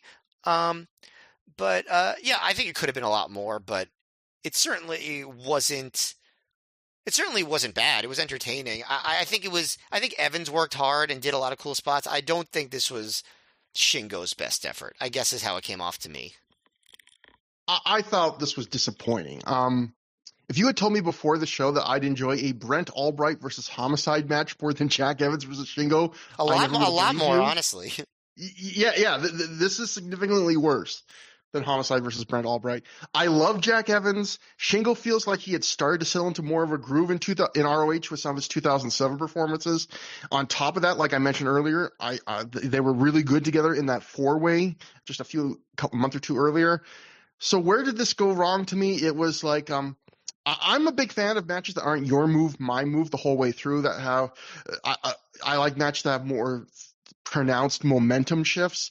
It's not that I don't like your move, my move. I just think in modern wrestling it's overdone. This match, I'm going to say, actually could have used more your move, my move. Most of this match is just Jack dominating. Shingo gets a couple little bursts before the final minute or two where he very briefly and in some of those segments, he very briefly slows down the match in a way that I felt wasn't that compelling, and it didn't really get the time to become compelling. Like, if it really ground on for a while, maybe that becomes more of the story of the match. Instead, it was more like, oh, he's just slowing it down for a sec, and then Jack's coming back up. It comes off almost mechanical, not in the execution of the moves, this match, but like Jack here, it just comes off like he's checking off a list one by one of all his usual spots. And maybe people that haven't seen a lot of Jack Evans would enjoy it more than I did for that reason, but I've seen a lot of Jack Evans. Also, Jack being kind of dominant in this match means we don't see a lot of Jack taking a beating, which I think is one of the great pleasures of watching Jack Evans wrestle. And something I think Shingo would have had the potential to be good at with some of his big power offense. And like you kind of mentioned, on top of that, I felt like Jack's execution of some of his usual stuff was a little on the sloppier side here. And, precision is never Jack Evans' strong suit. It's not what you come to Jack Evans for. But in a match that's mostly about him playing his hits, it does kind of hurt a bit more if you're not even really nailing all the hits well. But that being said, I'd still say it's Jack Evans doing a bunch of Jack Evans things. So there's a floor to that's fairly high. So I'd still give this like an above average. But it's really disappointing that this was almost more of a souped-up Jack showcase match than a match that really would have played to, I think, the strengths these two could have had against each other that we saw a little bit against each other in the four-way. And yeah, going to what you said, Shingo's starting to I think he starts to get jobbed out here, which is weird because, like you said, he in 3 shows has a title challenge against Morishima, but this is also like he only has 3 shows left, period, in ROH. But also, Matt, did you notice that Jack walked out drinking a Monster Energy drink? Did I notice it? He wouldn't stop talking about it. I love that Jack Evans is such a throwback also in the sense of, like, I hear all these stories that like I smoked a cigarette with Jack before the show, and he's drinking Monster Energy drink, and he's shrimpy. Like, these days, wrestlers are all such great physical specimens.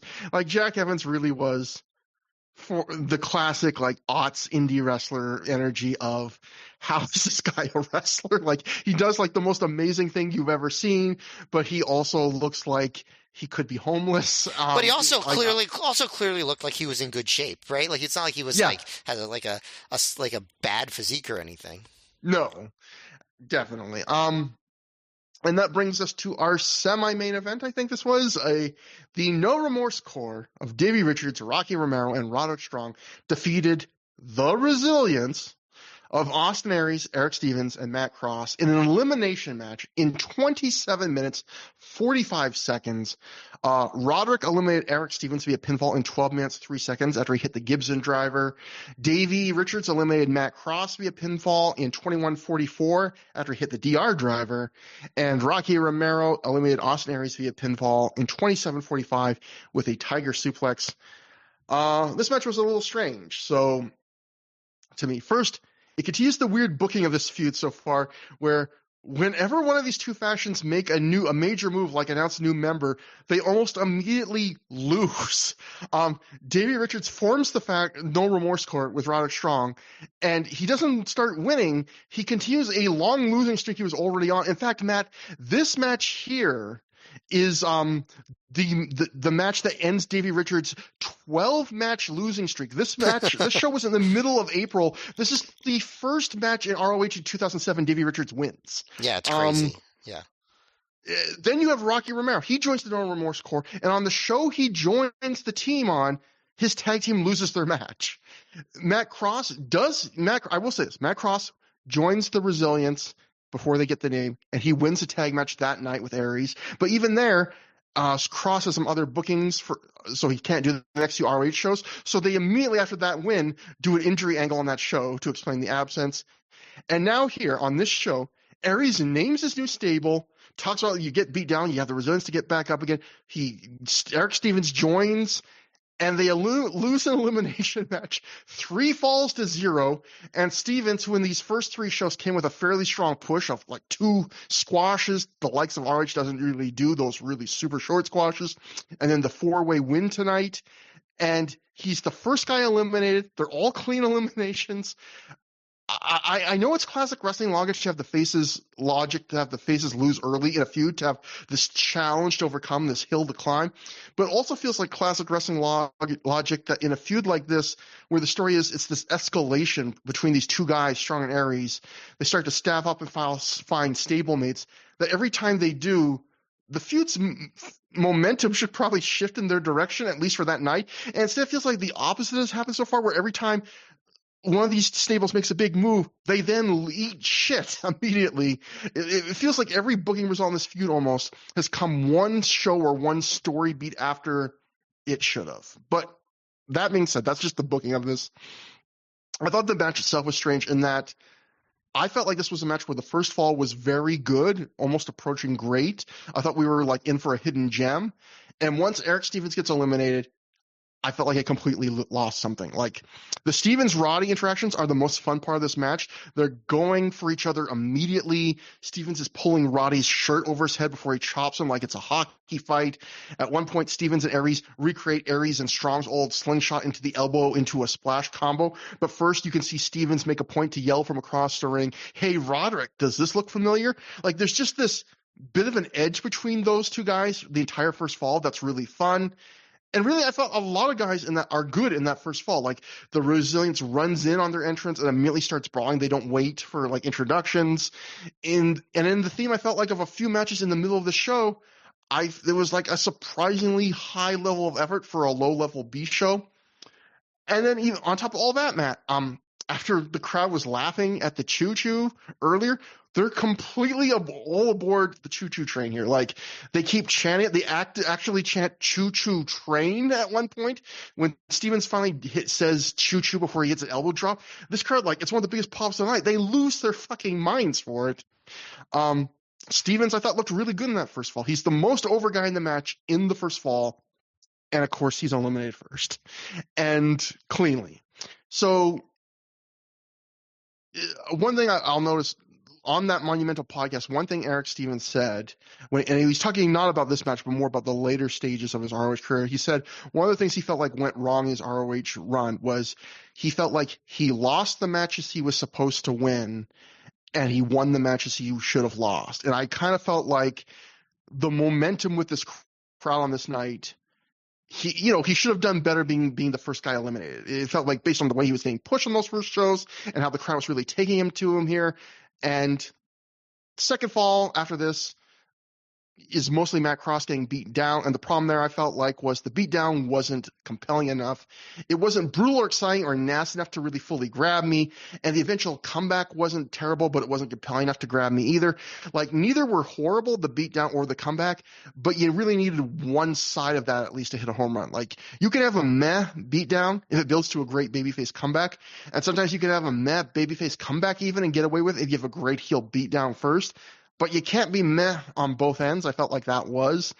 I also felt like for a guy still trying to get his footing in ROH, Cross didn't get nearly as much time on offense as you'd want. He's kind of like an afterthought in this match. And then we get the final fall.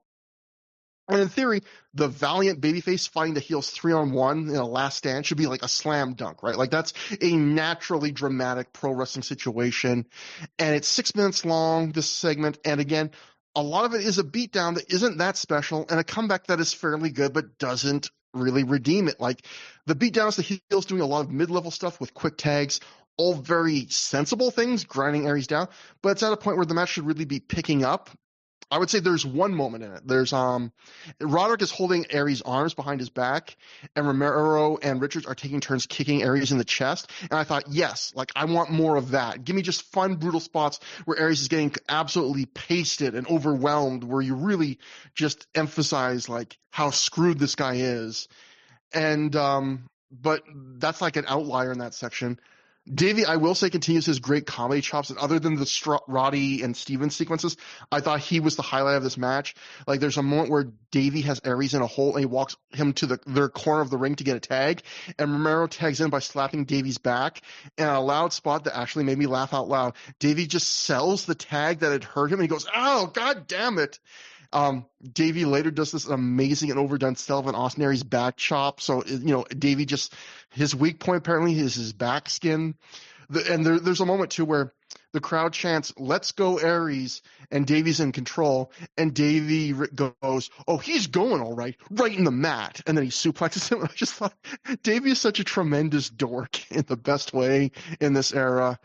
So to sum up, I would just say, I know I've droned on about this match.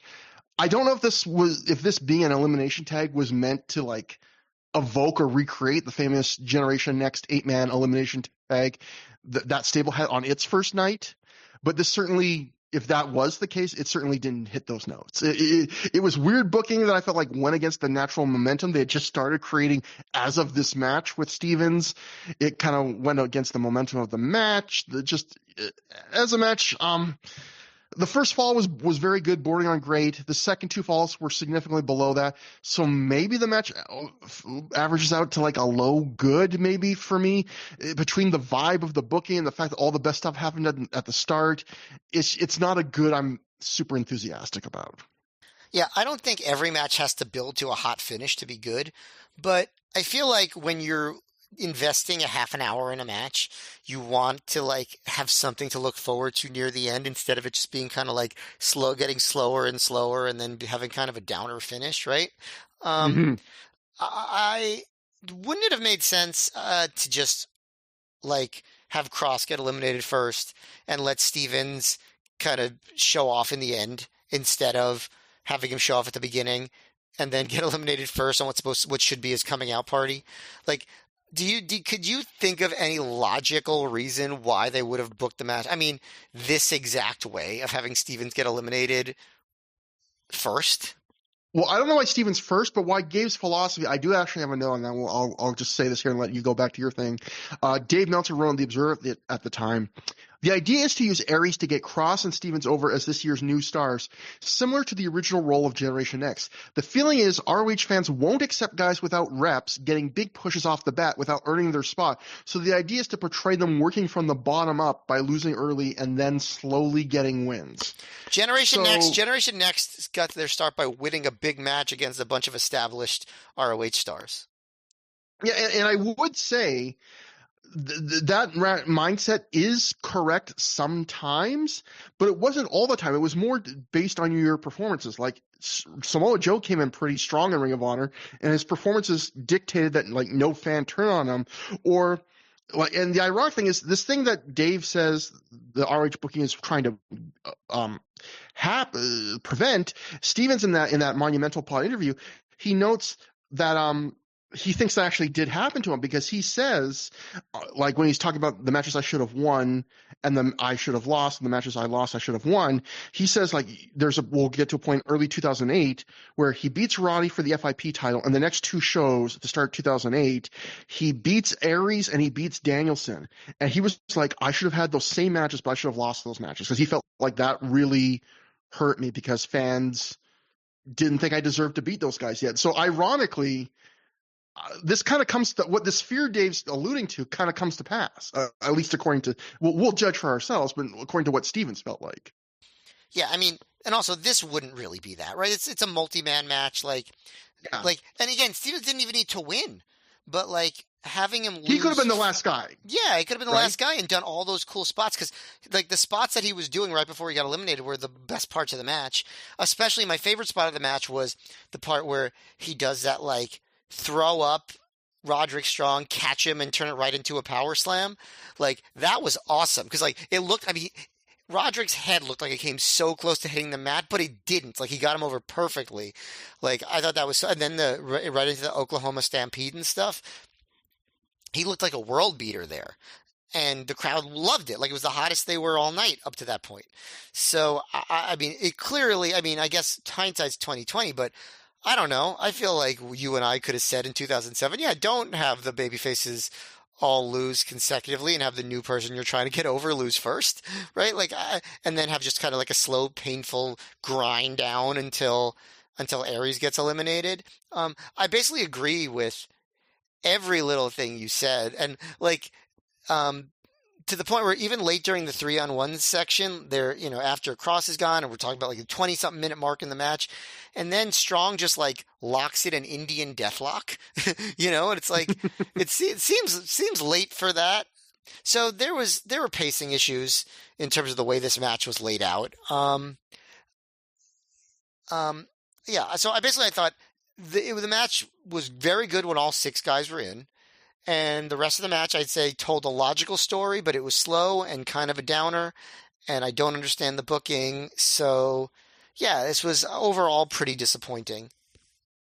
Yeah, it's again, I will say this. I do think one of the tough parts of being a booker sometimes would probably be like knowing when to pull the trigger on somebody, because I'm sure every booker probably has moments where like a guy gets really over in a match and they go, I should have had him win, or the vice versa, like, oh, I had this guy booked, this match is supposed to be their big coming out party and it's not going that good, that maybe they shouldn't win tonight, I mean, but you gotta kind of play that by feel, because isn't there the famous story that Meltzer tells where, like, because he was, I think, at the show, I'm not 100% sure, but it's when Misawa beats Jumbo Tsuruta for the first time. Yeah, he was at that show. Yeah. Yeah, it was supposed to be Jumbo Tsuruta beating Misawa. Misawa at that point younger and coming up still. And before the show, Giant Baba, the owner and booker of All Japan, hears the crowd just chanting so loud for Misawa before the show even starts, and he just changes his mind, and he sends a message to some ring crew guy, send a message to Jumbo like, you're going to lose to Misawa tonight. And then apparently Jumbo sends a message back saying, how about like double count out or something? And Baba just says, no, you're losing to him. And, sometimes it is that simple in booking, right? Like you just get a vibe the night of, and you're like, oh, this is it. Yeah, although I'd be curious to hear how many examples of that there are in history in like a big match of the booker just deciding to change the finish. Because I at least in America, it doesn't seem like I've heard that many stories of that sort of thing, or any, honestly. That probably is the most famous story of that kind ever, right? Yeah. I'm sure it's happened in like WWE or but like I can't think of an example of it. I can't remember specific names, but I do remember multiple stories over the years of, I think this is a fairly common thing, like on the indies, where if it's maybe lower stakes, a wrestler sometimes being like, oh, my opponent's getting so over tonight, I'm just kind of going to go into business and just tell him, like, pin me, I'll lose tonight, Well, I imagine that those stories are probably lesser in the majors because you don't want to piss off the booker, even if you think like, oh, this is good, But it would have to be the sort of thing where like the wrestler involved is the booker, Yeah. The other note from this match is I didn't notice this during the match. Mike Johnson wrote at PW Insider, Roderick Strong hurt his ankle during the six-man elimination bout when Matt Cross landed on it. So that's one of those things where I didn't even notice it happen. So I kind of wish I had known that before I watched the match, so I could have noticed myself. But I think Roddy wrestles the next night, so he works through it. But after the match, some fan of the crowd must have been heckling Rocky Romero about being bald, because you just see Rocky looking to the crowd at some fan, and he keeps pointing at his head and going, "This is by choice." So, like he's really defending. Yeah, because Rocky is not bald, right? Yeah, he at least at this point it was shaved head. You could tell by the follicles, Matt. But Roddy keeps attacking Aries post-match when Delirious comes out waving a seating section sign to save him and chase the No Remorse cord to the back. So that goes to what your point was saying earlier, right, Matt, where at least on this show, this new stable seems like way less of a threat to Roderick than Delirious does. They just took care of them easy, 3 eliminations to nothing. It's Delirious that's scaring them and chasing them to the back of the building. Yes, and by the way, I'm Googling Rocky Romero, and every picture that I could find of him, he has a full head of hair. So I think he is still, in fact, not bald. Yeah, I can't recall if I've ever seen Rocky with a he must have let it grow at some point. Yes, there's lots of pictures of him now that he has hair. So you know what, Matt, my memory probably good God, I need a lot of things. But we then go backstage where Rebecca Bayless is with Sarah Del Rey, who has personally requested some interview time to tell us that Daisy Hayes' win over her tonight was 80% luck and only 20% skill. And I just wrote in my notes, well, at least she's giving her 20% credit. Nice. That's like a weird thing, like when she's kind of going heel, like she's still giving her some credit. I love that she's going that granular. Sarah says that she's the best women's wrestler in the world and wants a rematch to prove it. So, yeah, I enjoyed that comment at least. But did you notice how this interview ended? Rebecca just said, "All right, thanks, Sarah," and I was like, I don't, obviously I don't like to criticize anybody. Like Rebecca Bayless, seems cool and like she's she does her job, but could you imagine like Renee Paquette or Mean Gene just at the end of an interview just being like, "Okay, thanks." Like it just felt like the bare minimum of what you could do as a backstage interviewer. Yeah, and I think even it's just anyway, main event.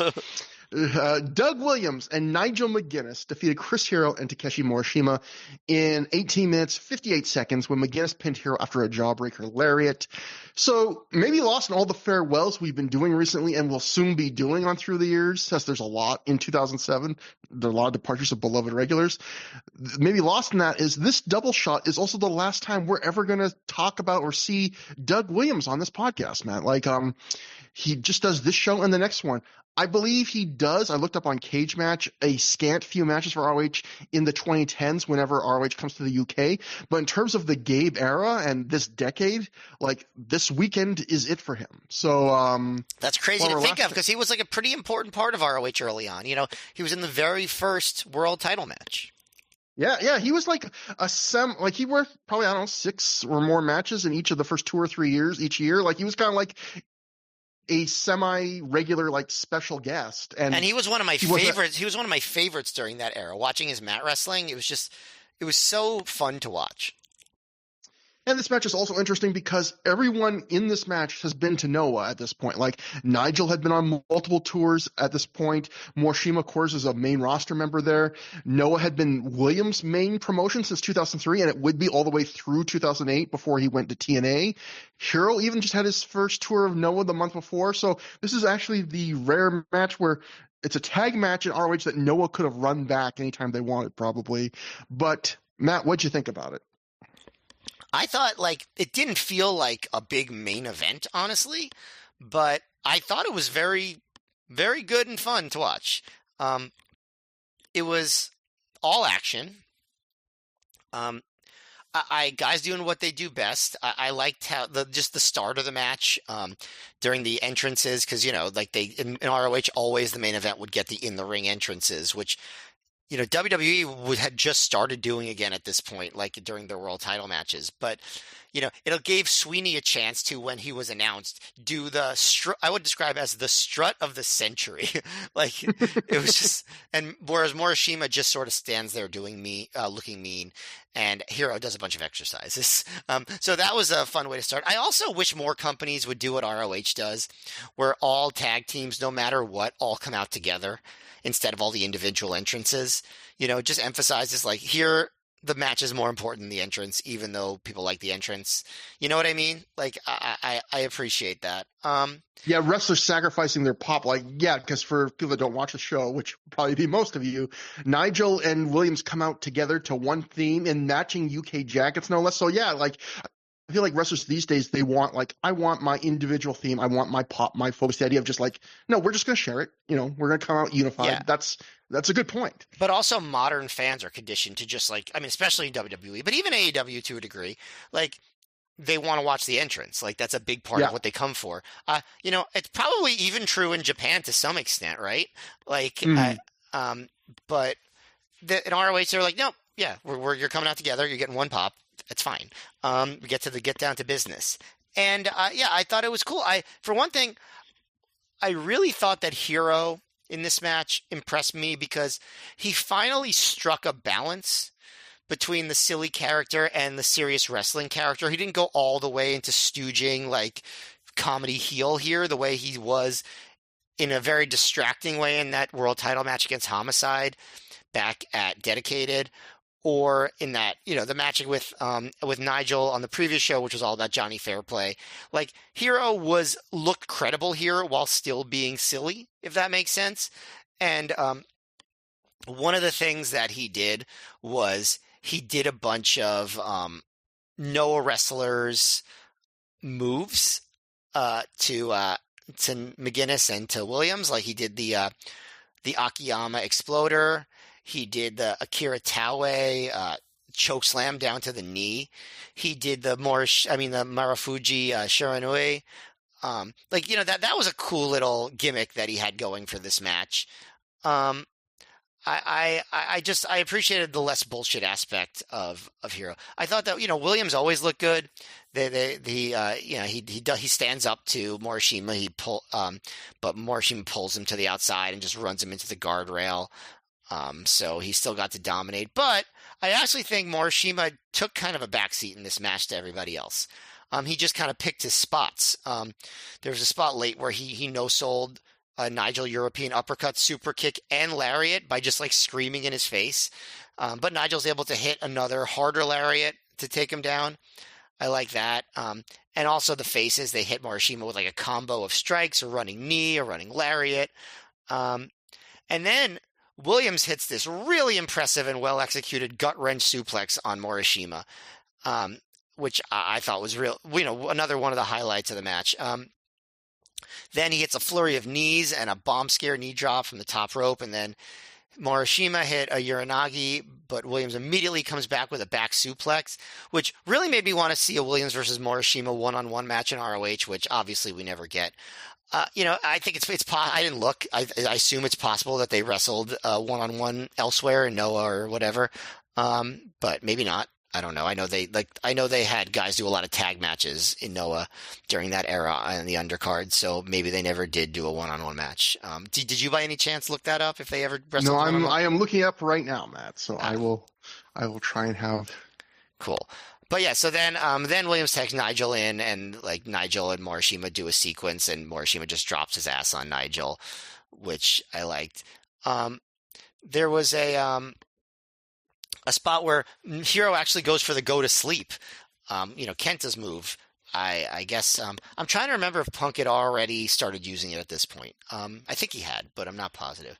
But Nigel blocks it, slaps Hero, so Hero slaps him back, and then Morishima takes Williams down with a hip attack, and Eventually, Nigel hits Morishima with the big lariat. Everyone's down, and this time the crowd does not boo for the quadruple down.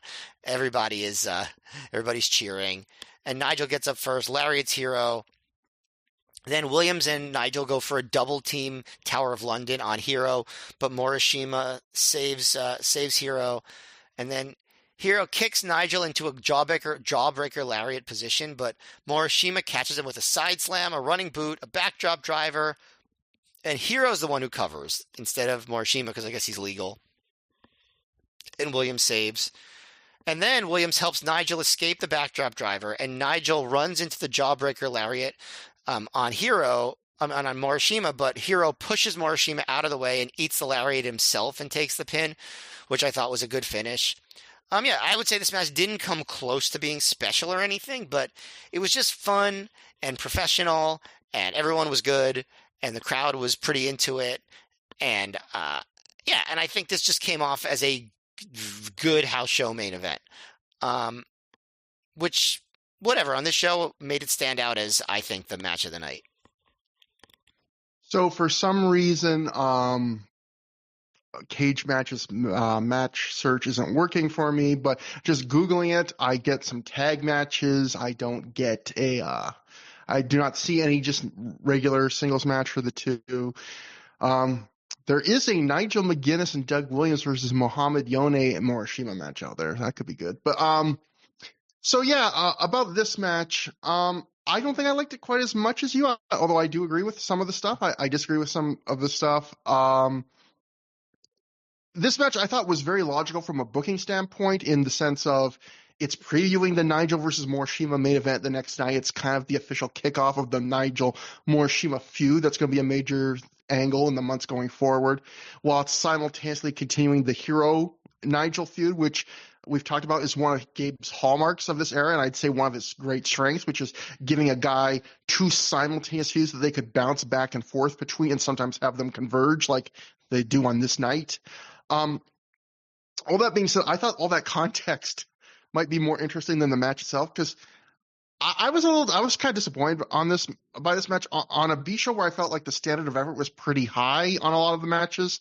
This felt like a B show effort second gear on a Friday show because we're saving ourselves for the Saturday kind of main event. It's not terrible. I'd give it a good maybe 3.25 stars, but it doesn't feel like a I agree in the sense it doesn't feel like a main event in the working of it.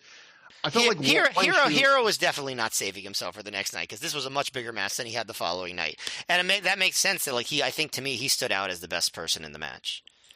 Well, to me, one issue is I thought there was a big tonal clash. I kind of agree and kind of disagree on your comments about Hero because you have more. I did think there was a tonal clash in the sense of you have Morishima, who ROH is trying to do a deadly serious mega push as this killer monster, and he's teamed with Chris Hero in his most goofiest, shtickiest iteration he'll ever have in wrestling. And while that Chris Hero wildly entertains me, it can also feel very mid-card with how goofy it is, and it kind of clashes with Morishima and what he's trying to do. And you felt like this was Hero's, finding the line better. I do agree his act did not steal the show in a bad way the way it did in the Homicide title match. I agree with that. It was less overt than that, but I still felt like it did that a little bit here. And I did love all the Hero stealing the Noah moves, Masawa, Marufuji, Taue, and calling their names. I love the idea that everyone else in this match has been a Noah much more than him, and he's the one that's doing that. It's such a great Chris Hero thing. I love the moment where when he does the first Noah tribute spot, he does the exploder, and he shouts, "I learned that in Noah," and Larry Sweeney at ringside immediately goes, "He learned that in Japan." And I just love that he's just echoing it, but he just had to really make that clear. I thought that, I love that act those guys got going. It's so good at this point. And I guess my other issue with this match would be you mentioned it too. I was kind of shocked at how Morishima was using this match. So far up to this point, Gabe has pushed him straight to the top, one of the strongest pushes he's given anyone. He's supposed to be this ultra-dominant world champ. And while I can quibble with some things like him losing to Joe in his ROH debut and a couple things they've done in other matches, I felt like for the most part up to this point, he had come off super dominant. Here, he actually takes a lot from Nigel and Williams and kind of feels like just another guy in this match. Like, he does do a few of the usual cool Morishima things, and you really detailed the one really fun sequence in the middle of the match where Morishima hulks up and no sells so all that Nigel offense until Nigel finally puts him down with a lariat. And I think that was like, that does hit the vibe you want with Morishima, which is, it's not that you can't hurt this guy, and it's not that you can't take him off his feet, but it's going to take a hell of a lot. And I like that part where he's one of the only guys in ROH history up to this point that really gets to no sell like that, which I think makes it effective because it's a novelty for ROH. But to me, the problem was, apart from that one sequence, if you watch this match in a vacuum with no context of who these four guys were, I don't know if you'd guess that Morishima was the world champion, let alone like the dominant world champion. Like, even stuff like the Doug Williams gut wrench suplex of Morishima, which I agree was really cool. He just does it out of nowhere. And I was kind of like, is Doug Williams the guy to be doing this? Just throwing Morishima around at this stage in his push? I don't know. It was really cool. But, and even like, apart from the no-sell I just talked about, that sequence, the times Nigel and Morishima worked each other in this match, they were solid, but it didn't really have like an aura or an exciting vibe for it. Like, again, like we talked about on the start of the show, this means war. These two did not have a this means war level vibe in their interactions. No, but I yes, mean, part of it is also like that. They at no point did they have any animosity previously. In fact, at certain points, it was almost like Nigel was the spokesperson for Morishima. They were on the same team in Dayton. Yeah. And now they're trying to do like this very swift transition where, it goes from Nigel like being, exactly, his mouthpiece to now he's getting in Morishima's face before the start of this match. Like, instantly they're trying to now try and add some edge to this, that they're not friends. But I thought the wrestling in this match was enjoyable. But again, second gear, Doug Williams does a couple neat things like that diving knee off the top turnbuckle, that bomb scare knee to the floor. He has to wait an hour for everyone to get into position, but stuff like that was really cool. I thought the finish was cool too, but the camera barely catches all of it. Morishima goes to hit Nigel with the second backdrop driver of the match. Williams pushes on Nigel's legs as he goes up, which actually gives him the extra momentum to flip out of it. Nigel immediately goes backwards into the ropes, does the jawbreaker lariat, but we barely see this entire sequence, all that's going into it, because and then Williams is throwing Hero at the same time into Morishima, and then Hero instantly turns around into the jawbreaker lariat to take the pin. It's just such a cool bang, bang, bang sequence where all these like dominoes fall. But again, it's shot so tight from a ringside handheld camera, and it happens so quick that I felt like you almost don't get to appreciate it fully. I actually like rewound it a couple times just so I could really enjoy it. But overall, I felt like in some ways this match shared some of the flaws of the semi-main event, where some of the booking kind of hampered the match. I kind of wanted Morishima to seem tougher, bigger, and maybe Hero to tone down the shtick even a little more, even though I really love his shtick. But, I thought the last match got off to a really strong start, and then it got hampered when Stevens went out early. I felt this match was kind of like consistent in quality all the way through. So yeah, good match. I'm probably sounding a little harder on it than I actually feel about the match. It's just not what I was hoping, and not. It doesn't seem like, honestly, like our assessment of the quality of the match is really particularly different. Yeah, the main, it just for a main event, even on a B show, I kind of want a little more. Anyway. After the match, Nigel calls Morishima back in the ring. They briefly face off, with Nigel telling Morishima, "I can knock you out with the lariat." Morishima leaves, and Nigel and Williams celebrate to end the DVD. A rare DVD where we don't get any like post main event backstage things. It's just our final thing is just Nigel and Williams celebrating a win, and that is This Means War 2. Matt, who wins the Matt F Trophy for This Means War 2? Sometimes it's hard to decide who wins the Matt F Trophy because there's a few like real strong options. This time it's hard to decide because while I'm not going to say people's performances were not good, no one really had like this is like a standout performance, right? Like, I mean, yeah. without telling me who you'd pick, you can't think of anyone who would be like real obvious, right? Like, there's like a half. I give you 1.5 performances. Yeah, I won't tip mine. I'm betting that whoever I pick, you're not going to agree with, but I'm going to give it to Chris Hero. I really enjoyed what he did in the main event. I liked I did think that he like struck a good balance. I liked the gimmick with the Noah moves. I enjoyed how he like would do the exercises on the entrance. I like how he played off of Sweeney. I thought he was good, even good in that promo, although obviously not the star of that promo. Um, but yeah, I mean, it's not a strongly endorsed trophy, but I think he did enough to get over the hump for me. I mean, I completely understand. That's a good rationale for giving the trophy. I am not a person that gives trophies away. I do not have that right. It's never been bestowed upon me. But I would say, just to not leave people hanging, who I would have to mind if I had to give a trophy away, I would say Kevin Steen looked really good, even though, again, it was just a squash. Or the half I would say is Eric Stevens in the first fall of the elimination match looked great. In the four-way, he looked solid, but that would not be Matt F. trophy level, I would say. And so, but I would say the performance in the first fall of that elimination match was pretty Matt F. trophy level, but 1.5. So, yeah, about this show, This Means War 2, if we got some, it's weird, like, it is not a hard show to watch. I had a perfectly decent time watching this show. It is not, but it's not the worst show we have seen doing through the years, but it might be one of the most inconsequential shows I think we've ever seen. Like, the one major thing that happens, I guess, for like ROH history, quote unquote, would be the Resilience gets formed, which is kind of a dubious thing.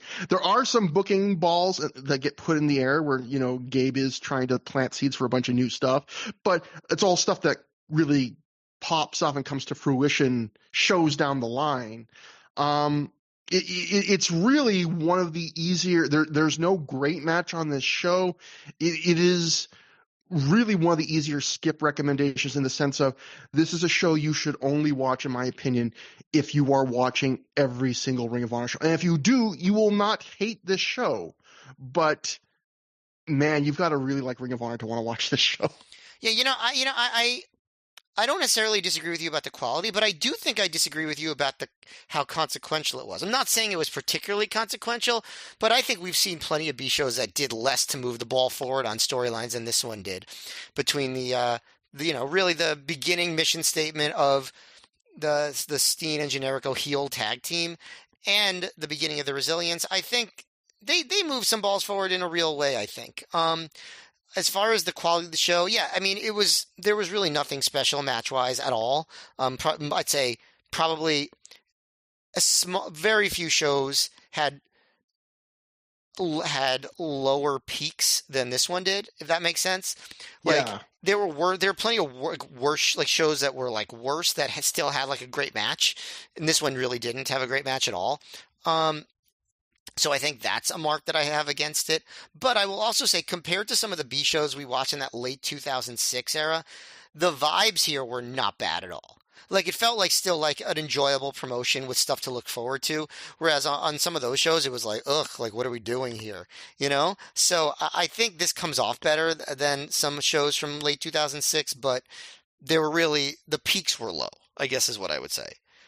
You know what? That's a great point. Thing I didn't consider, and you were absolutely right. Because that is a different point in this show's favor. Because when you say that, yeah, that's true. Where there have been some other couple lulls in ROH's history up to this point where it just felt like the company was kind of spinning its wheels. Where, yeah, to your point, this is a show where it's not a great show, but it doesn't feel like they're spinning their wheels. Like, it feels almost like if the last 8 shows where there was big stuff on almost every show was them like harvesting all their crops, this is them being like, okay, we've like harvested almost everything. We got to start planting a bunch of seeds for the next harvest. And so the vibes are better. It's not like, what are they doing? It's like, well, this isn't a fantastic show, but you kind of know why. Exactly. So that brings us to plugs, through the years at gmail.com, THROH for through, of course, if you want to write to us, at Trevor Dame on Twitter, at Mayor MGF on Twitter, also on Blue Sky, both of us are similar names, just search for them, do the legwork yourselves. We don't generally plug this because we don't get a ton of views, although a few people, we get the stats emailed to us. There are a few people that do watch quite a lot of it. We don't do video on the show, but Matt does upload all the shows to YouTube. If you want to for some reason use YouTube to consume the show, even though that's a slim, very minority of how people consume it. I did just get an email today. We got an email to our inbox today, Matt, that says we have passed the 100 subscriber mark to our channel. Which that's major. That's for just like a podcast like this. Like I think that's pretty significant. We don't have that many listeners, Trevor. That 100 subscribers is like that tiny of a percentage. Well, I would say 100 subscribers to the YouTube channel when it's just the show. But again, more options are always better. So if, what, we do not begrudge you. We don't YouTube shame you. If you want to watch the show on YouTube, you get to see the image of the show the whole time. You can have it play in the background, your browser or whatever. If for some reason your podcast app doesn't work, we are there for you on YouTube. So next time on the show, we will be covering the second half of this double shot, Fighting Spirit, a show that looks on paper definitely like a bigger and better looking card on paper. Nigel takes on Morishima for the ROH World Title, and the first time they face off in a singles match. And the first ROH World Title match they had in like a month and a half, which is something. Yeah, Steen and Generico take on Jay Briscoe and a partner, but who will his partner be, or partners? And that's a tease for a show that happened a decade and a half ago. Doug Williams and Colt Cabana in Doug Williams' final ROH match of this era and part of Colt Cabana's farewell tour. That should be fun. And so, yeah, there's going to be a lot of fun stuff to watch on that show. It should be interesting to watch. And yeah, we love them all. The B shows, the big shows, the ass shows. We love the ass. So I heard ass a few times just there. You said it out loud. Yeah. So until next time, have a good time. Have a great time.